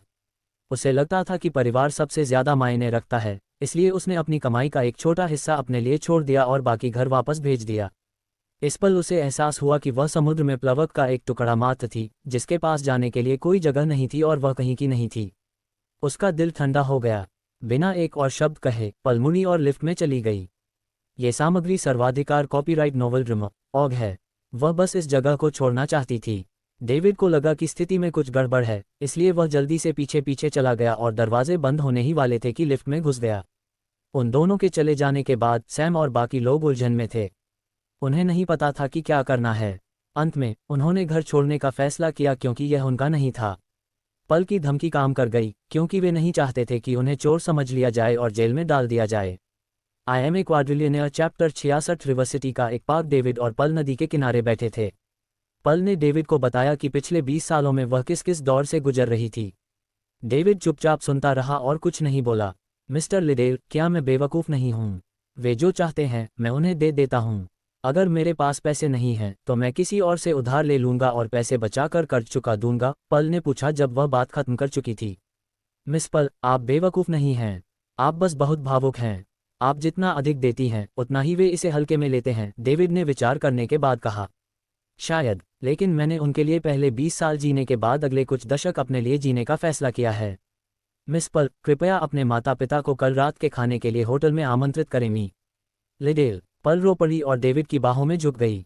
उसने सोचा कि डेविड उसे नीची निगाह से देखेगा क्योंकि उसका ऐसा परिवार है, लेकिन उसे इससे कोई फर्क नहीं पड़ा। उसे नहीं पता था कि डेविड के माता पिता की मृत्यु बचपन में ही हो गई थी और अंकल ट्रेस के साथ उसका जीवन उससे बेहतर नहीं था। हालांकि उसके पास उसकी आंटी डायना और आंटी सैली थीं, जो उससे बहुत प्यार करती थीं। पल के पास कोई नहीं था, इसलिए उसका दिल उसके लिए दुखता था। वह अपने परिवार के हित में सोचती थी, लेकिन अंततः उसे पता चला कि उन्होंने उसे केवल पैसे कमाने के साधन के रूप में इस्तेमाल किया। मिस पल, जितना रोना है रो लो। रो लेने से तुम्हें अच्छा लगेगा, डेविड ने पल की पीठ थपथपाते हुए कहा। पल उठने से पहले लगभग आधे घंटे तक डेविड की बाहों में रोती रही। वह ये देखकर शर्मिंदा थी कि डेविड के कपड़ों का सीना उसके आंसुओं से गीला था। मी लिडेल, मुझे माफ़ करना, मैंने आपके कपड़े गीले कर दिए। कोई बात नहीं मिस पल, चलो वापस चलते हैं। दोनों साउथ रिवर इंटरनेशनल रेसिडेंस लौट आए। उन्हें जल्द ही पता चल गया कि सैम और बाकी लोग चले गए हैं। मिस्टर लिडेल, मैं उन्हें ढूंढने जाऊंगा। पल अपनी बात खत्म करने के बाद वहां से जाना चाहती थी, हालांकि डेविड ने उसे रोक दिया। मिस पल, क्या आपने नहीं कहा था कि अब से आप अपने लिए जिएंगी? आपको नहीं कहना सीखना चाहिए। अगर आप अब उनके पास जाएंगी तो वे और भी बेशर्म हो जाएंगे। इसके अलावा वे वयस्क हैं, उन्हें कुछ नहीं होगा। ठीक है, शुभ रात्रि मिस्टर लिडेल। पल ने ये कहते ही अपने कमरे में प्रवेश किया। उसे लगा कि डेविड सही कह रहा है। चूंकि वह अपने लिए जीना चाहती थी, इसलिए उसे नहीं कहना सीखना चाहिए। डेविड बिस्तर पर लेट गया। उसने अपने सामने सिस्टम पैनल को देखा। Host David Liddell. शेष 9 पद 99 नील 99 खरब 68 अरब 65 करोड़ 46,25,465 डॉलर। बॉडी 50 काफ़ी मजबूत जोड़ दिमाग 50 काफ़ी मजबूत जोड़ कौशल ड्राइविंग 10 विशेषज्ञ जोड़ पियानो कौशल 10 विशेषज्ञ जोड़ गायन 10 विशेषज्ञ जोड़ गीत लेखन 10 विशेषज्ञ जोड़ गीत रचना 10 विशेषज्ञ जोड़ विशाल अंक 190। उसके पास 190 विशाल अंक बचे थे। वह जल्दी से खुद को सुधारना चाहता था। अपना मन बनाकर उसने अपने शरीर पर 50 विशाल अंक खर्च किए। शरीर का स्तंभ 50 से 100 हो गया। अचानक डेविड को अपने पूरे शरीर में गर्मी महसूस हुई। ऐसा लगा जैसे उसकी मांसपेशियों में चींटियां रेंग रही हों। उसे दर्द महसूस हुआ। गायब होने से पहले यह एहसास पूरे 5 मिनट तक रहा। डेविड को लगा जैसे वह अभी पानी से बाहर आया है, जबकि पानी उसकी त्वचा में समा गया है। फिर उसने शांति से अपने दिमाग पर अन्य 50 विशाल अंक खर्च किए। उसका सिर तुरंत सुस्त। उसने अपनी आंखें खोलीं। लगता है मेरी दृष्टि में बहुत सुधार हुआ है। वह पहले थोड़ा अदूरदर्शी था, हालांकि अब वह 3 मीटर ऊंची छत पर एक मच्छर भी देख सकता था। न केवल वह उसे देख सकता था, बल्कि वह ये भी देख सकता था कि मच्छर किस पैर से चल रहा है। कितना अद्भुत! डेविड ने जल्दी से पैनल को देखा। उसका शरीर और दिमाग 100 पॉइंट तक पहुंच गया था और ऐसा लग रहा था कि वे अधिकतम सीमा तक पहुंच गए हैं। यहाँ तक कि प्लस चिन्ह भी गायब हो गया था। क्या इसका मतलब है कि मैं उन्हें अब और अपग्रेड नहीं कर सकता? बिल्कुल नहीं, मैं उन्हें इतनी जल्दी अपग्रेड नहीं कर सकता। मेरे पास बहुत सारा पैसा बचा है। मैं इस शानदार पॉइंट का इस्तेमाल किस पर कर सकता हूँ? कौशल अपग्रेड करना। मैं 18 ड्रैगन टैमिंग पंच भी नहीं जोड़ सकता। मैं इसके साथ क्या करने जा रहा हूँ? तुम्हें पता है क्या? इसे भूल जाओ, मैं इस पर बाद में काम करूँगा। उसे लग रहा था कि सिस्टम इतना सरल नहीं था। डेविड चिपचिपा महसूस करते हुए उठा। वह पूल में चला गया। मिस पल को अब तक बिस्तर पर जाना चाहिए था। क्या बकवास है, मैं बस नंगा होकर पूल में कूद जाऊंगा। नोबल ड्रम, ऑग के पास सभी सामग्री है। अद्भुत! उसने 2 चक्कर तैरकर खुद को साफ किया। डेविड बाहर निकला और अपने शरीर को देखा। कोई बदलाव नहीं था और कोई प्रमुख मांसपेशियां नहीं थीं। हालांकि डेविड को अपने शरीर में एक विस्फोटक शक्ति महसूस हुई। उसे ऐसा लग रहा था कि वह एक मुक्का मारकर गाय को मार सकता है। मैं एक क्वाड्रिलियनेयर चैप्टर 67 हूँ। अगली सुबह गोल्डन लीफ होटल के चेयरमैन का कार्यालय। मिस पल, मैं ईस्ट लीग इंटरनेशनल नामक एक निवेश कंपनी स्थापित करने की योजना बना रहा हूँ, लेकिन मेरे पास समय नहीं है। इसलिए मुझे अपनी टीम को स्थापित करने में मदद करने के लिए किसी ऐसे व्यक्ति की आवश्यकता है जिस पर मैं भरोसा करूं। मुझे उम्मीद है कि आप मेरी मदद कर सकते हैं। मिस्टर लिडेल, मुझे डर है कि मैं असफल हो जाऊंगा। पल ने झिझकते हुए उत्तर दिया। वह ऐसा करना चाहती थी, लेकिन उसे डर था कि वह इतनी सक्षम नहीं है और डेविड की बड़ी योजनाओं को बर्बाद कर देगी। मिस पल, आप सक्षम हैं। आपको इस छोटे से होटल से आगे जाना चाहिए। आपको बाहर जाकर दुनिया देखनी चाहिए। उद्धरण चिन्ह ... मैं इसे आजमाऊंगा। इसके लिए आगे बढ़ो। मैं आपको जो सबसे बड़ा समर्थन दे सकता हूं, वह है असीमित वित्तीय संसाधन। हम किसी भी ऐसे व्यक्ति को काम पर रखेंगे जिसे आप सक्षम समझें। अगर कोई उन्हें $1 मिलियन की पेशकश कर रहा है, तो हम 5 मिलियन या 10 मिलियन भी दे सकते हैं। जब तक वे अच्छे हैं, हम पैसा खर्च करने से नहीं डरते। ठीक है, मुझे कब शुरू करना चाहिए? जितनी जल्दी हो सके उतना अच्छा है। नोबल ड्रम, ऑग के पास टेक्स्ट सर्वाधिकार कॉपीराइट अधिकार हैं। तो मैं कल से शुरू करूंगा। जरूर, अपने माता पिता को बुलाओ। हम साथ में खाना खाएंगे। कल रात की घटनाओं के बाद डेविड को लगा कि पल बदल गई है। वह आशावादी और खुशमिजाज हुआ करती थी।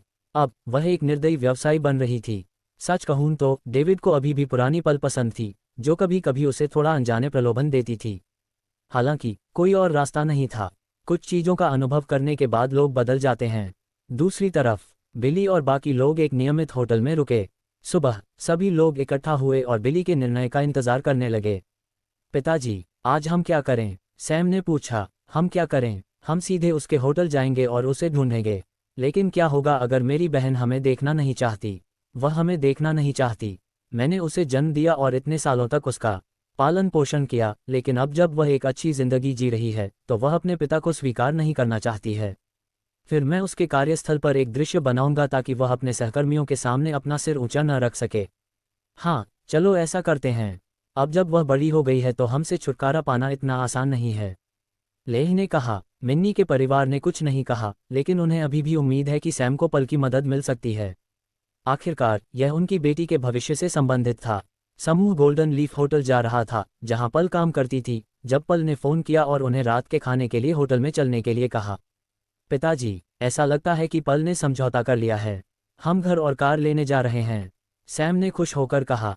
मिन्नी भी खुश थी। जो सैम का था वह उसका था। उसके पास एक फैंसी कार भी होने वाली थी। बिली ने भी मुस्कुराते हुए कहा, अपनी तरफ देखो। तुम्हारा जीजा एक अमीर व्यापारी है जो करोड़ों डॉलर के घर में रहता है। वह अकेले इतना बड़ा होटल नहीं संभाल सकता। क्या तुमने नहीं कहा था कि पल कोई मैनेजर है? उससे कहो कि वह तुम्हें सुपरवाइजरी का काम दे। हाँ, वह जनरल मैनेजर है। डेविड के बाद उसके पास सबसे ज्यादा ताकत है। मैं उससे मिन्नी और मेरे लिए कोई काम करवाने के लिए कहूँगा। अपनी बहन से कहो कि वह तुम्हें सुपरवाइजरी का काम दिलवा दे और मिन्नी को पैसे का जिम्मा दे दे। इस तरह हम तुम्हारे जीजा को उसके सारे पैसे से किसी और के साथ संबंध बनाने से रोक सकते हैं, और तुम दोनों अपनी बहन की थोड़ी मदद कर सकते हो, लेह ने कहा। ऐसा कहकर वे खुशी खुशी गोल्डन लीफ होटल की ओर चल पड़े।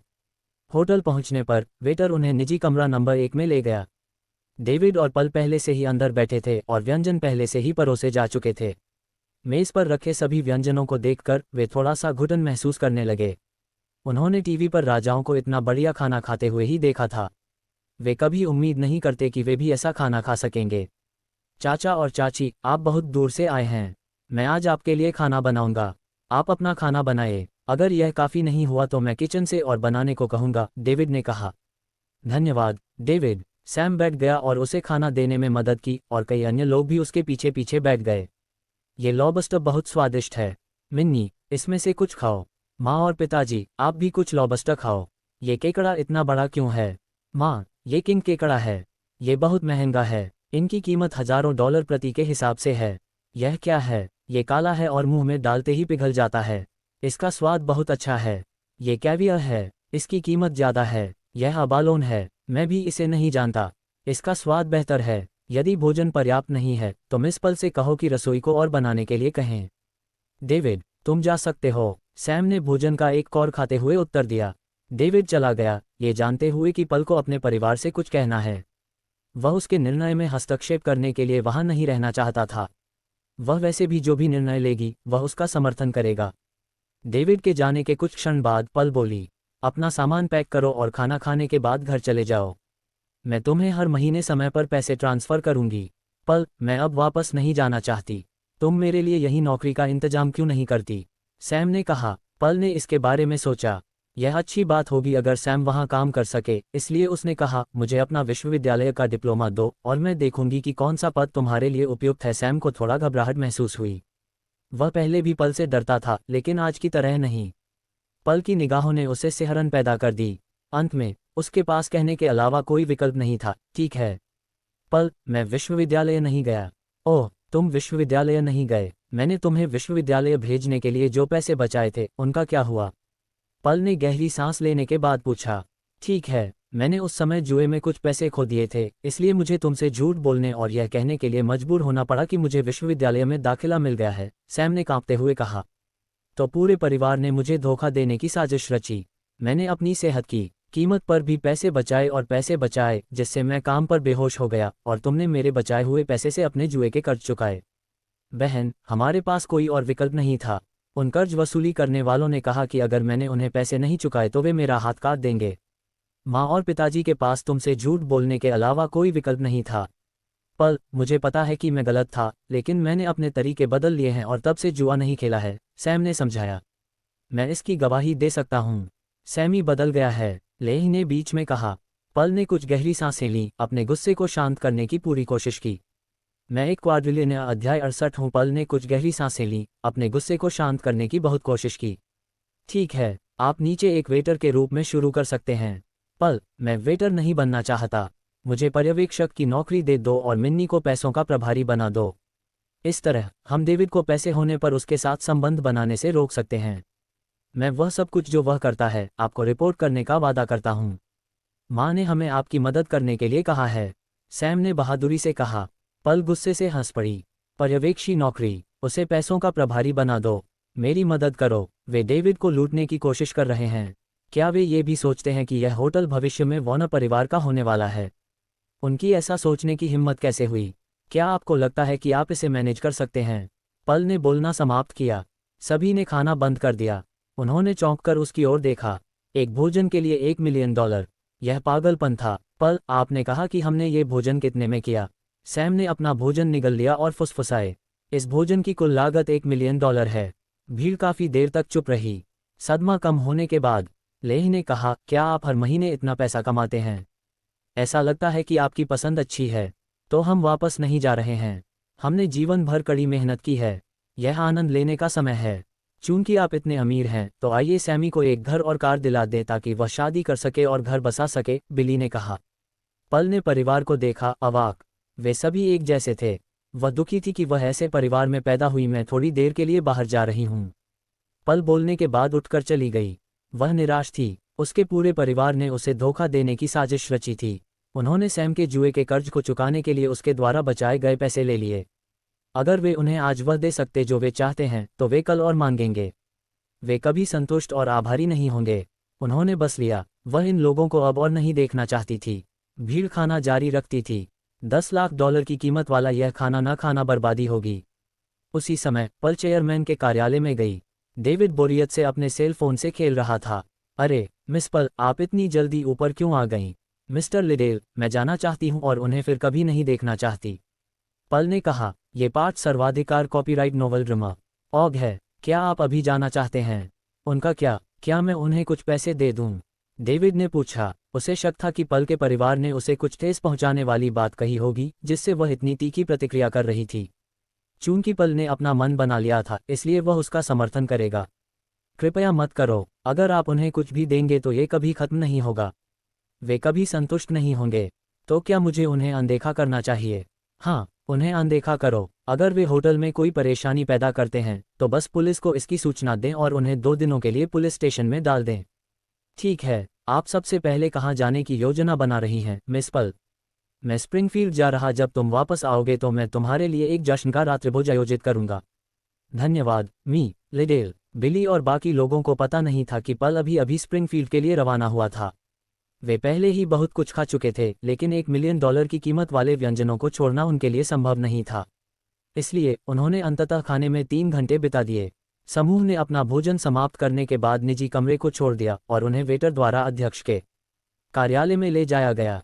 मेरे प्यारे जीजाजी, मेरी बहन कहाँ है? सैम ने पूछा। मत करो, मुझे अपना जीजाजी मत कहो। मैंने तुमसे कहा था, मिस पल और मैं सिर्फ सहकर्मी हैं।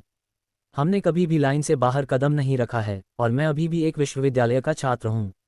मैं तुम्हारा जीजा कैसे हो सकता हूँ? डेविड ने उत्तर दिया। समूह ने एक दूसरे को देखा। कुछ ठीक नहीं लग रहा था। पहले ये कोई समस्या नहीं थी, लेकिन अब वे उसे यह नहीं कह सकते थे, ठीक है। मिस्टर लिडेल, मेरी बहन कहाँ है? सैम ने फिर पूछा। आपकी बहन चली गई है। आपको अपना भोजन समाप्त करने के बाद घर जाना चाहिए। डेविड ने उत्तर दिया। वह चली गई। हम उसे ढूंढने जाएंगे। जब मैंने कहा कि वह चली गई, मेरा मतलब होटल से नहीं बल्कि रिवर सिटी से था। कुछ ठीक नहीं लग रहा था। सैम ने इसे लिया और देखा कि यह वास्तव में पल का त्यागपत्र था।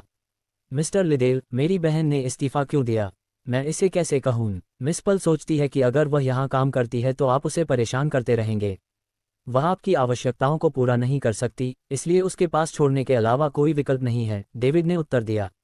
मेरी बहन कहाँ गई? मुझे नहीं पता। मुझे लगता है कि वह अपनी यूनिवर्सिटी की रूममेट को खोजने गई थी। लेई ने जल्दी से अपना सेल फोन निकाला और पल को कॉल किया। क्षमा करें, जिस नंबर पर आप कॉल कर रहे हैं वह उपलब्ध नहीं है। क्षमा करें। नहीं, ओह नहीं। लेई जमीन पर गिर पड़ी। हम्फ, क्या तुमने हमें बेवकूफ़ बनाने के लिए उस रिंच के साथ मिलकर काम किया है?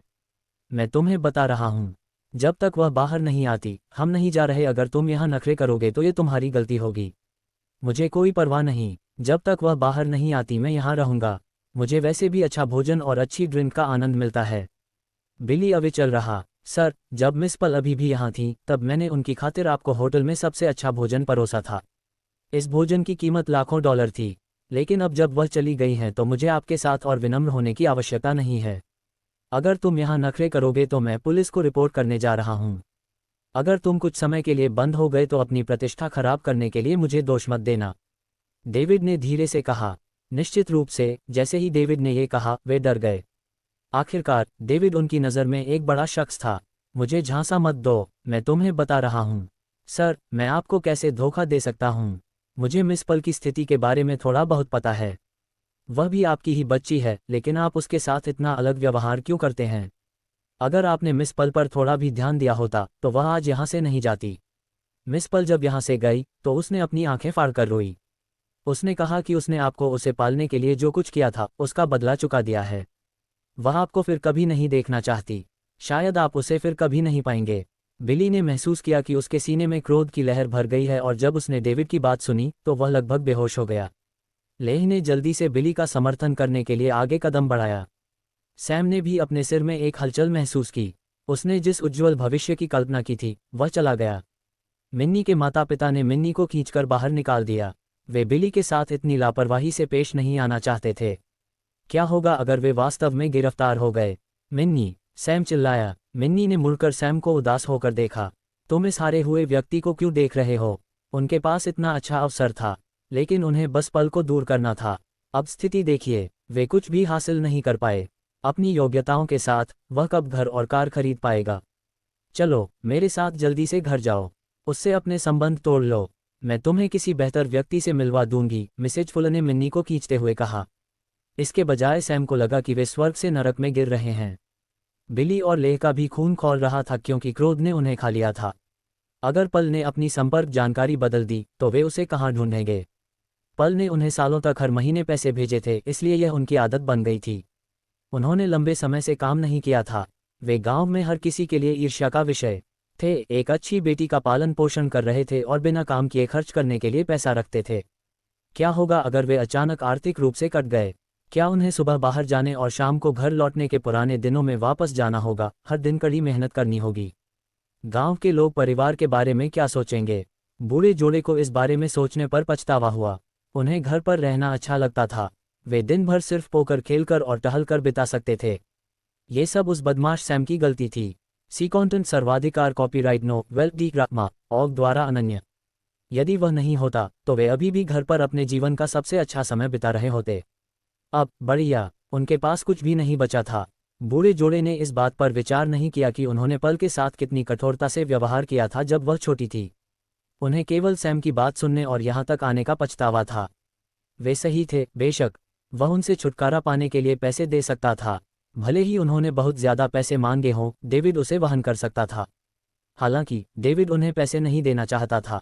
डेविड को यह एक चमत्कार लगा कि पल ने खुद को ऐसी पारिवारिक पृष्ठभूमि के साथ नहीं छोड़ा और इससे वह प्रभावित हुआ। पल का फिगर अच्छा था और वह दिखने में भी अच्छी थी। वह एसआरयू की थरी कैंपस बेल से कम नहीं थी। उसके पास एक परिपक्वता भी थी जो पुरुषों को और भी ज्यादा आकर्षक लगती थी। वह यह अच्छी तरह जानता था। वह गोल्डन लीफ होटल जैसी शानदार जगह पर काम करती थी और अमीर व्यापारियों के संपर्क में थी, इसलिए अगर वह पैसे कमाने में अपना सब कुछ लगा दे तो यह आसान काम होगा। सर, अगर आपको अभी भी मेरी बात पर यकीन नहीं है तो आप हर सुबह होटल के प्रवेश द्वार पर इंतजार कर सकते हैं कि मिस पल काम पर आएंगी या नहीं। बेशक शर्त यह है कि इससे होटल के संचालन पर कोई असर नहीं पड़ना चाहिए, अन्यथा मुझे आपको सम्मान न देने के लिए दोष न दें। मुझे बस इतना ही कहना है, आप जा सकते हैं। समूह उदास होकर चला गया। डेविड को नहीं पता था कि वे तुरंत घर जा रहे थे या वे इंतजार करेंगे। हालांकि अब उसका उससे कोई लेना देना नहीं था। कुछ चीजें तब तक सराहना नहीं की जाती जब तक वे खो नहीं जाती। शायद उन्हें आखिरकार एहसास हो कि मिस पल अपना समर्थन खोने और कुछ समय के लिए निराश होने के बाद कितनी अच्छी थी। मिन्नी के माता पिता ने मिन्नी को खींचकर बाहर निकाल दिया। वे बिली के साथ इतनी लापरवाही से पेश नहीं आना चाहते थे। अगर वे वास्तव में गिरफ्तार हो गए तो क्या होगा? मिन्नी, सैम चिल्लाया। मिन्नी ने मुड़कर सैम को उदास होकर देखा। तुम इस हारे हुए व्यक्ति को क्यों देख रहे हो? उनके पास इतना अच्छा अवसर था, लेकिन उन्हें पल को दूर करना पड़ा। अब स्थिति देखिए, वे कुछ भी हासिल नहीं कर पाए। अपनी योग्यताओं के साथ वह कब घर और कार खरीद पाएगा? चलो जल्दी से मेरे साथ घर जाओ, उससे अपने संबंध तोड़ लो। मैं तुम्हें किसी बेहतर व्यक्ति से मिलवाऊंगी, मिसेज फुल ने मिन्नी को खींचते हुए कहा। इसके बजाय सैम को लगा कि वे स्वर्ग से नरक में गिर रहे हैं। बिली और लेह का भी खून खौल रहा था क्योंकि क्रोध ने उन्हें खा लिया था। अगर पल ने अपनी संपर्क जानकारी बदल दी तो वे उसे कहाँ ढूंढेंगे? पल ने उन्हें सालों तक हर महीने पैसे भेजे थे, इसलिए यह उनकी आदत बन गई थी। उन्होंने लंबे समय से काम नहीं किया था। वे गांव में सभी के लिए ईर्ष्या का विषय थे। एक अच्छी बेटी का पालन पोषण कर रहे थे और बिना काम किए खर्च करने के लिए पैसे रखते थे। क्या होगा अगर वे अचानक आर्थिक रूप से कट गए? क्या उन्हें सुबह बाहर जाने और शाम को घर लौटने के पुराने दिनों में वापस जाना होगा? हर दिन कड़ी मेहनत करनी होगी। गांव के लोग परिवार के बारे में क्या सोचेंगे? बूढ़े जोड़े को यह सोचकर पछतावा हुआ। उन्हें घर पर रहना अच्छा लगता था। वे दिन भर सिर्फ पोकर खेल सकते थे और टहल सकते थे। ये सब उस बदमाश सैम की गलती थी। अगर वह नहीं होता तो वे अभी भी घर पर अपने जीवन का सबसे अच्छा समय बिता रहे होते। अब बढ़िया, उनके पास कुछ भी नहीं बचा था। बूढ़े जोड़े ने इस बात पर विचार नहीं किया कि उन्होंने पल के साथ कितनी कठोरता से व्यवहार किया जब वह छोटी थी। उन्हें केवल सैम की बात सुनने और यहाँ तक आने का पछतावा था। वे सही थे, बेशक अगर वे घर पर रहते तो पल अभी भी उन्हें बिना एक पैसा कम किए उतना ही पैसा भेजती। डेविड चुपचाप सोफे पर बैठा रहा क्योंकि वह परिवार की प्रतिक्रिया देख रहा था। वह उनसे छुटकारा पाने के लिए पैसे दे सकता था। भले ही उन्होंने बहुत ज्यादा पैसे मांगे हों, डेविड उसे वहन कर सकता था। हालांकि डेविड उन्हें पैसे नहीं देना चाहता था। डेविड को यह एक चमत्कार लगा कि पल ने खुद को ऐसी पारिवारिक पृष्ठभूमि के साथ नहीं छोड़ा और इससे वह प्रभावित हुआ। पल का फिगर अच्छा था और वह दिखने में भी अच्छी थी। वह एसआरयू की थरी कैंपस बेल से कम नहीं थी। उसके पास एक परिपक्वता भी थी जो पुरुषों को और भी ज्यादा आकर्षक लगती थी। वह यह अच्छी तरह जानता था। वह गोल्डन लीफ होटल जैसी शानदार जगह पर काम करती थी और अमीर व्यापारियों के संपर्क में थी, इसलिए अगर वह पैसे कमाने में अपना सब कुछ लगा दे तो यह आसान काम होगा। सर, अगर आपको अभी भी मेरी बात पर यकीन नहीं है तो आप हर सुबह होटल के प्रवेश द्वार पर इंतजार कर सकते हैं कि मिस पल काम पर आएंगी या नहीं। बेशक, शर्त यह है कि इससे होटल के संचालन पर कोई असर नहीं पड़ना चाहिए, अन्यथा मुझे आपको सम्मान न देने के लिए दोष न दें। मुझे बस इतना ही कहना है, आप जा सकते हैं। समूह उदास होकर चला गया। डेविड को नहीं पता था कि वे तुरंत घर जा रहे थे या वे इंतजार करेंगे। हालांकि अब उसका उससे कोई लेना देना नहीं था। कुछ चीजें तब तक सराहना नहीं की जाती जब तक वे खो नहीं जाती। शायद उन्हें आखिरकार एहसास हो कि मिस पल अपना समर्थन खोने और कुछ समय के लिए निराश होने के बाद कितनी अच्छी थी। I am a quadrillionaire chapter 72। अस्पताल से बाहर निकलने के बाद डेविड ने कई गहरी सांसें लीं। सब कुछ खत्म हो गया था। जिस क्षण डेविड ने सब कुछ छोड़ दिया, उसने पहले से कहीं अधिक आराम महसूस किया। वह अस्पताल के गेट से बाहर निकल रहा था। चोर, चोर को रोको! डेविड के कान में एक आवाज़ गूंजी। डेविड ने तेजी से कार रोकी।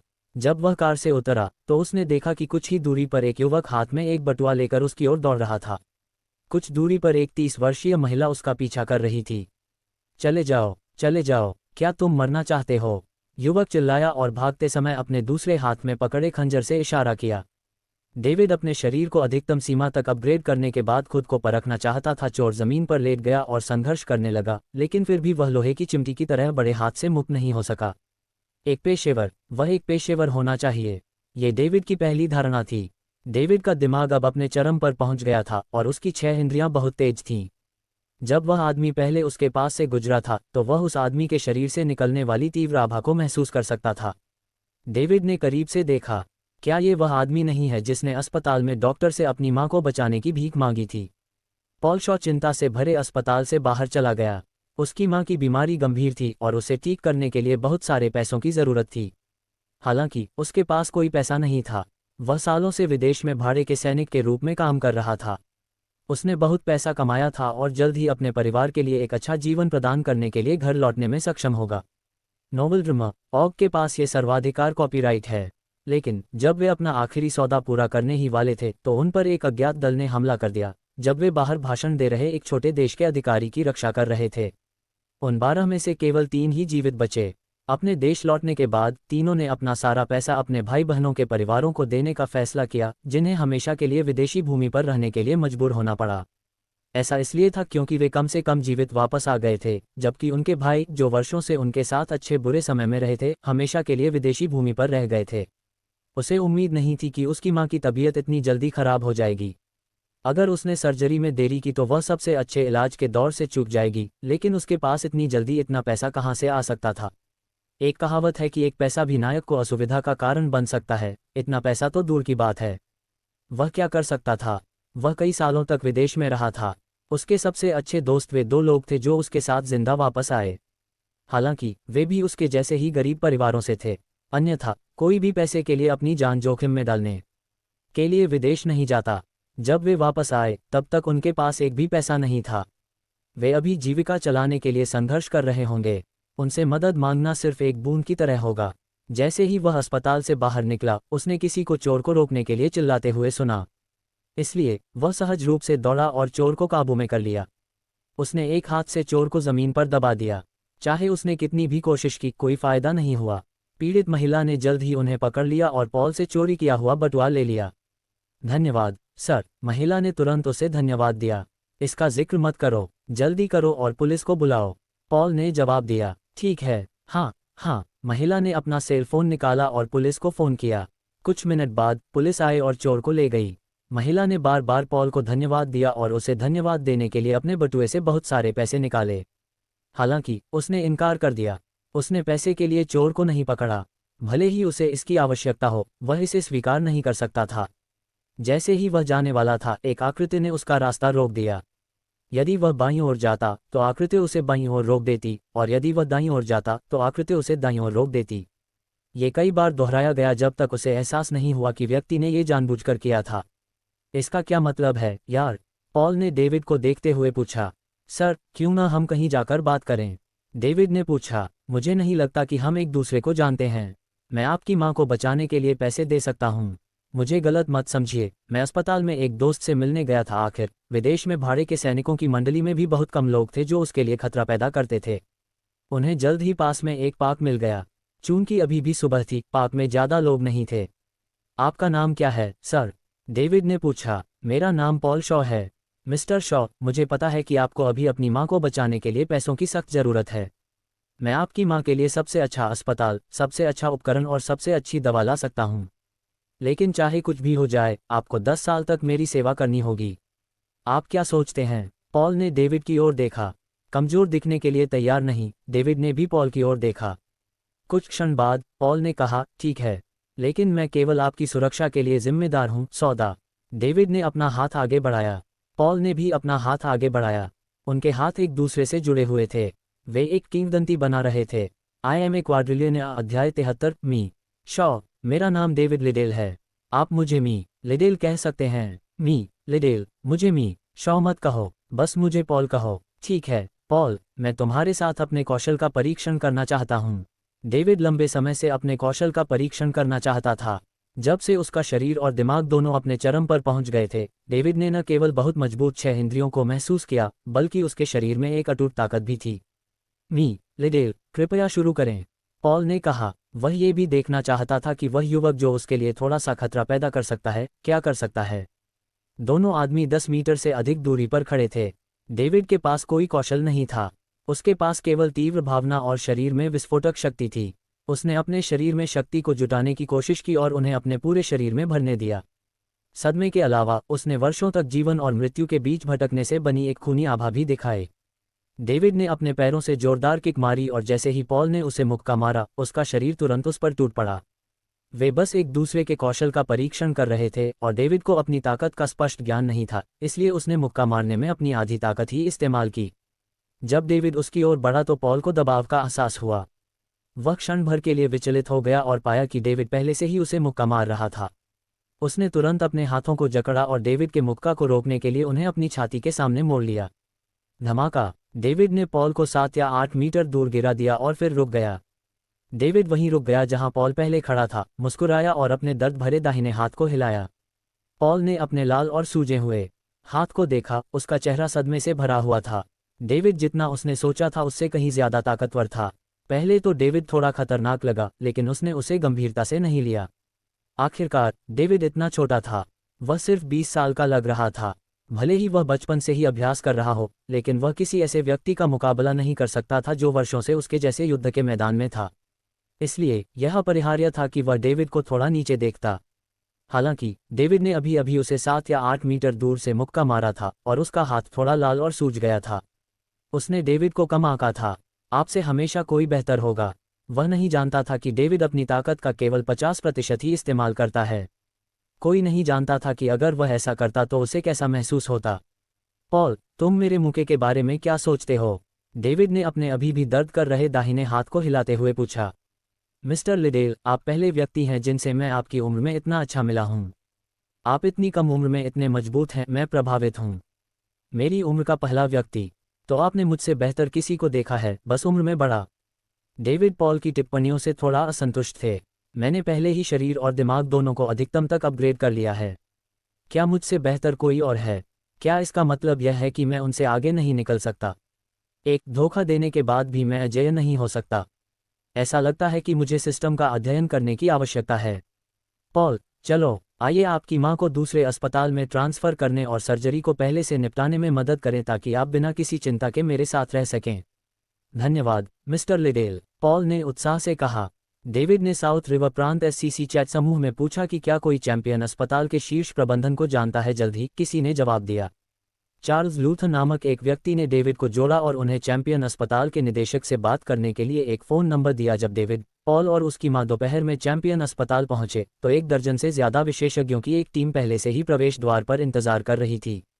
आप ज़रूर मी लिडेल होंगे। नमस्ते, मैं चैंपियन अस्पताल का निदेशक टॉम लेक हूँ। हमारे अस्पताल में आपका स्वागत है। हम मरीज को ठीक करने की पूरी कोशिश करेंगे।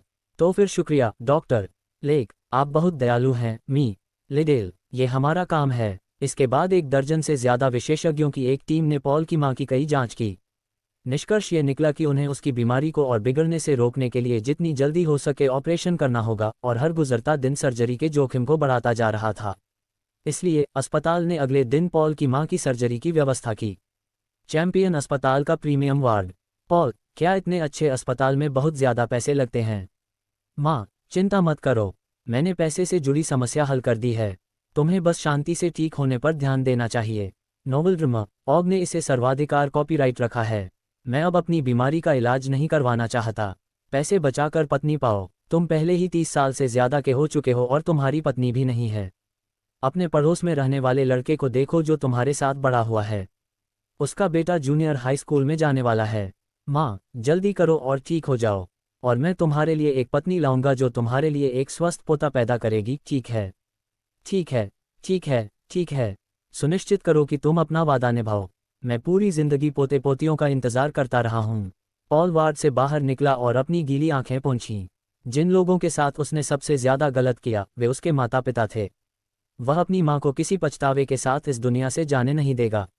मैं एक क्वाड्रिलियनियर चैप्टर 74 हूँ। पॉल की माँ की अगले दिन सफल सर्जरी हुई।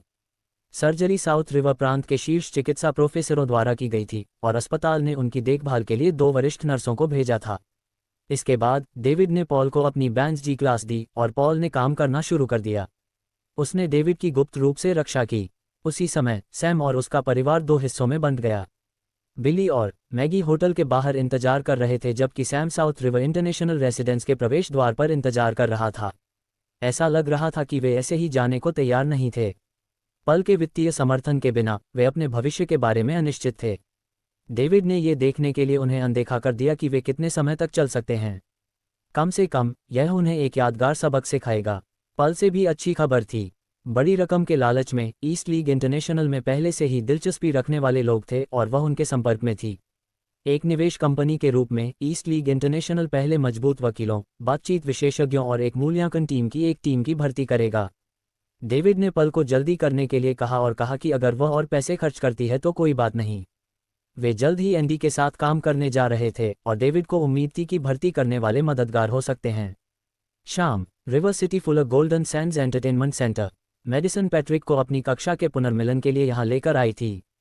आज की पार्टी उन लोगों द्वारा आयोजित की गई थी जो छुट्टियों के लिए स्कूल में रुके थे। उनमें से कुछ जो जल्दी वापस आ गए वे शामिल हुए। हालांकि तारा उनके साथ शामिल नहीं हुई। उसे घर पर कुछ समस्याएं थीं, इसलिए वह शायद कुछ दिनों की छुट्टी ले रही थी। मेडिसन पैट्रिक को अपने साथ इसलिए लेकर आई क्योंकि वह एक अमीर आदमी था और दिखने में भी अच्छा था। वह एक आम लंबा और सुंदर अमीर आदमी था, इसलिए मेडिसन दिखावा करना चाहती थी। एक बड़े निजी कमरे में प्रवेश करते हुए उन्होंने पाया कि अंदर पहले से ही लगभग 20 या 30 युवा लोग थे, पुरुष और महिलाएं दोनों। ये युवा पुरुष और महिलाएं अच्छे दिखने वाले थे। आखिरकार वे SRMU के अभिनय विभाग से थे। अगर वे अच्छे नहीं होंगे तो कोई भी अभिनय नहीं सीखेगा। मेडिसन और पैट्रिक के आगमन ने सभी का ध्यान खींचा। आखिरकार मेडिसन उन लोगों में से एक थी जो अपनी कक्षा में सबसे अलग थी। मेडिसन, ये कौन है? क्या तुम हमारा परिचय नहीं करवाओगी? एक सहपाठी ने पूछा। मेडिसन ने कहा, यह मेरा प्रेमी पैट्रिक रीड है। वह SRU में पढ़ रहा है। उसका परिवार एक छोटा सा व्यवसाय चलाता है जिसमें केवल करोड़ों की संपत्ति है। वाह मेडिसन, मुझे विश्वास नहीं हो रहा है कि तुम्हें एक लंबा और अमीर लड़का मिला है जो दिखने में अच्छा है। मुझे तुमसे बहुत जलन हो रही है। मैडी, मुझे विश्वास नहीं हो रहा है कि तुम बिना कुछ कहे हमसे आगे निकल गई। तुम भाग्यशाली हो। तुम स्नातक होने के बाद घर बसा सकती हो और अमीर लोगों से शादी कर सकती हो। हमें अभी भी जीविका के लिए कड़ी मेहनत करनी है। उसके चारों ओर की आवाज़ें ईर्ष्यालु थीं। मेडिसन को लगा जैसे वह 7वें आसमान पर है। उसे ईर्ष्या होने में मज़ा आता था। नमस्ते, मेरा नाम पैट्रिक रीड है। मैं मैडी का बॉयफ्रेंड हूँ। मैडी की देखभाल करने के लिए शुक्रिया। मैं टोस्ट का प्रस्ताव रखना चाहता हूँ। पैट्रिक ने टेबल से बियर उठाकर उसे पीते हुए कहा। पैट्रिक ने जो किया उसे लड़कियों ने खूब सराहा। लड़के पैट्रिक से थोड़े परेशान थे। ये जानकर खुश होना अजीब होगा कि किसी दूसरे स्कूल के किसी व्यक्ति ने क्लास की सबसे खूबसूरत लड़की को चुरा लिया है। एक संक्षिप्त परिचय के बाद सभी नाचते गाते चले गए। SRMU के छात्रों के साथ क्लब में जाना कैसा लगता है? पैट्रिक को अब पता था कि कैसा लगता है। ये बस एक छोटी सी पार्टी थी। हर कोई बहुत अभिव्यंजक था, गाता और नाचता था। पैट्रिक के पास ये दिखाने का कोई मौका नहीं था कि वह क्या करने में सक्षम है। पैट्रिक वहां जाकर चिल्लाना चाहता था लेकिन खुद को अपमानित करने से डरता था। चूंकि पैट्रिक इन पेशेवरों का मुकाबला नहीं कर सकता था, इसलिए वह केवल सोफे पर बैठकर देख सकता था। सौभाग्य से मैडिसन उसके लिए वहां थी। थोड़ी देर बाद मैडिसन उठकर बाथरूम में चली गई। पैट्रिक सोफे पर बैठ गया और भावी स्टार की सराहना की। करीब 10 मिनट बाद मैडिसन जल्दी से निजी कमरे में गई, पैट्रिक को पकड़ लिया और कहा, पैट चलो चलें। क्या हुआ मैडी? पैट्रिक ने पूछा। वह देख सकता था कि मैडिसन के साथ कुछ गड़बड़ है। जल्दी करो, हम बाहर निकलने के बाद बात करेंगे, मैडिसन ने जल्दी से कहा। ठीक है। वे निजी कमरे से निकलने ही वाले थे। नोवेल रूम ऑग के पास यह है। निजी कमरे का दरवाजा अचानक खुला और काले कपड़े पहने पुरुषों की भीड़ अंदर घुस आई। क्लिक। फिर निजी कमरे की लाइट चालू कर दी गई। सभी लोग जो कुछ कर रहे थे उसे रोककर बिन बुलाए मेहमानों के समूह को देखने लगे। लानत है, मुझे पहले किसने मारा? एक गंजा आदमी अंदर आया और पूछा। आखिरकार वे केवल छात्र थे और वह आदमी ऐसा नहीं लग रहा था कि तुम्हें उसके साथ खिलवाड़ करना चाहिए। गंजे आदमी ने जल्द ही मैडिसन और पैट्रिक को जाने की तैयारी करते हुए देख लिया। वह कुछ कदम उनके पास गया और मैडिसन के लंबे बाल खींचे। मैडिसन चीखी और उसे गंजे आदमी की बाहों में खींच लिया गया। तुमने मुझे मारा है ना? भाड़ में जाओ तुम। ये पहली बार है जब किसी ने मुझे चेहरे पर थप्पड़ मारा है। तुम्हें क्या लगता है मुझे क्या करना चाहिए? गंजा आदमी मैडिसन के कान में फुसफुसाया। पैट्रिक भी गंजे आदमी को मैडिसन के बाल खींचते देख चौंक गया, लेकिन जल्दी से अपने आप में आया और कहा, तुम क्या कर रहे हो? मैडी को जाने दो या मैं पुलिस को बुलाऊंगा। पैट्रिक, हालांकि काले कपड़े पहने एक आदमी ने उसे कॉल करने से पहले ही सोफे पर लात मार दी। वह हौंफने लगा और उसने अपना पेट पकड़ लिया जबकि उसका सेलफोन छात्रों की भीड़ में फेंक दिया गया। कई डरपोक लड़कियां चिल्लाने लगीं। बाकी लड़कियां भी बुरी तरह डर गईं। लानत है, आई एम ए क्वाड्रिलियनेयर चैप्टर 75। गंजे आदमी ने मैडिसन के बाल पकड़ लिए क्योंकि उसने प्राइवेट रूम में दूसरे व्यक्ति को देखा और पूछा, क्या तुम लोग साथ हो? इस छोटी लड़की ने मुझे थप्पड़ मारा है। तुम्हें क्या लगता है मुझे क्या करना चाहिए? तुमने मुझे पहले छुआ, मैडिसन ने रोते हुए कहा। मुझे तुम्हें छूने का सम्मान है। क्या तुम जानते हो कि बहुत सी लड़कियां चाहती हैं कि मैं, हैरी, उन्हें छूऊं? लेकिन मुझे कोई दिलचस्पी नहीं है। प्राइवेट रूम में किसी ने भी बोलने की हिम्मत नहीं की। हालांकि भीड़ के पीछे छिपी एक महिला छात्रा ने चुपके से पैट्रिक का सेल फोन उठा लिया। फिर उसने कुछ शब्द टाइप किए, full golden Sands private room number 47 में खतरा, और इसे किसी को भेज दिया। फिर उसने चुपचाप फोन को उसकी मूल स्थिति में फेंक दिया। पैट्रिक थोड़ा होश में आया। गंजे आदमी को देखते हुए उसने कहा, हैरी। अब उसे स्थिति का स्पष्ट अंदाजा हो गया था। हालांकि उनके पक्ष में बहुत से लोग थे, लेकिन उनमें से ज्यादातर महिलाएं थीं। अगर वे लड़ते तो उनके पक्ष को नुकसान होता। इसके अलावा ये संदिग्ध था कि उसके अलावा कोई और लड़ने की हिम्मत करेगा या नहीं। वे सभी डर से पीले पड़ गए थे। क्या आप इस लड़की के बॉयफ्रेंड हैं? गंजे आदमी ने पूछा। हाँ, पैट्रिक ने जवाब दिया। ठीक है, तुम समझदार लगते हो। बस हमें $1 मिलियन दो और मैं तुम्हें जाने दूंगा। अन्यथा तुम मुझे इस लड़की के साथ कुछ मौज मस्ती करने दे सकते हो क्योंकि वह भी सुंदर है। हाँ, गंजे आदमी ने कहा और हंसा। पैट, मुझे बचाओ, मैडिसन ने रोते हुए चिल्लाया। गंजे आदमी ने उसके बाल खींचे ताकि वह बिल्कुल भी हिल न सके और वह उसका फायदा उठाता रहा। हैरी, $1 मिलियन बहुत ज्यादा है। हम सिर्फ छात्र हैं, हमारे पास इतने पैसे नहीं हैं। अगर तुम मैडी को जाने दोगे तो मैं $1 लाख दूंगा। $1 लाख? क्या तुम्हें लगता है कि हम भिखारी हैं? गंजे आदमी ने पूछा और अपनी आंखें सिकुड़कर पैट्रिक की ओर देखा। मेरे पास बस इतना ही है। मुझे उम्मीद है कि तुम बड़े व्यक्ति बनोगे और हमें बख्श दोगे। पैट्रिक के पास केवल $1 लाख थे। वह एक अमीर लड़का था, लेकिन उसके माता पिता का एक व्यापारिक साम्राज्य था। वह बहुत ज्यादा खर्चीला था, इसलिए वह कोई पैसा नहीं बचा सकता था। $1 लाख अगले महीने उसका भत्ता था, लेकिन उसके पास पहले मैडिसन को बचाने के अलावा कोई विकल्प नहीं था। ठीक है, फिर $1 लाख। पहले मुझे पैसे ट्रांसफर करो, गंजे आदमी ने कहा। नोवेल रूम ऑग सभी सामग्री का मालिक है। उसे उम्मीद नहीं थी कि आजकल के छात्र इतने अमीर हो सकते हैं। उसने बस लापरवाही से $1 मिलियन मांगे, ये सोचकर कि ये $10,000 या उससे ज्यादा पाने के लिए पर्याप्त होगा।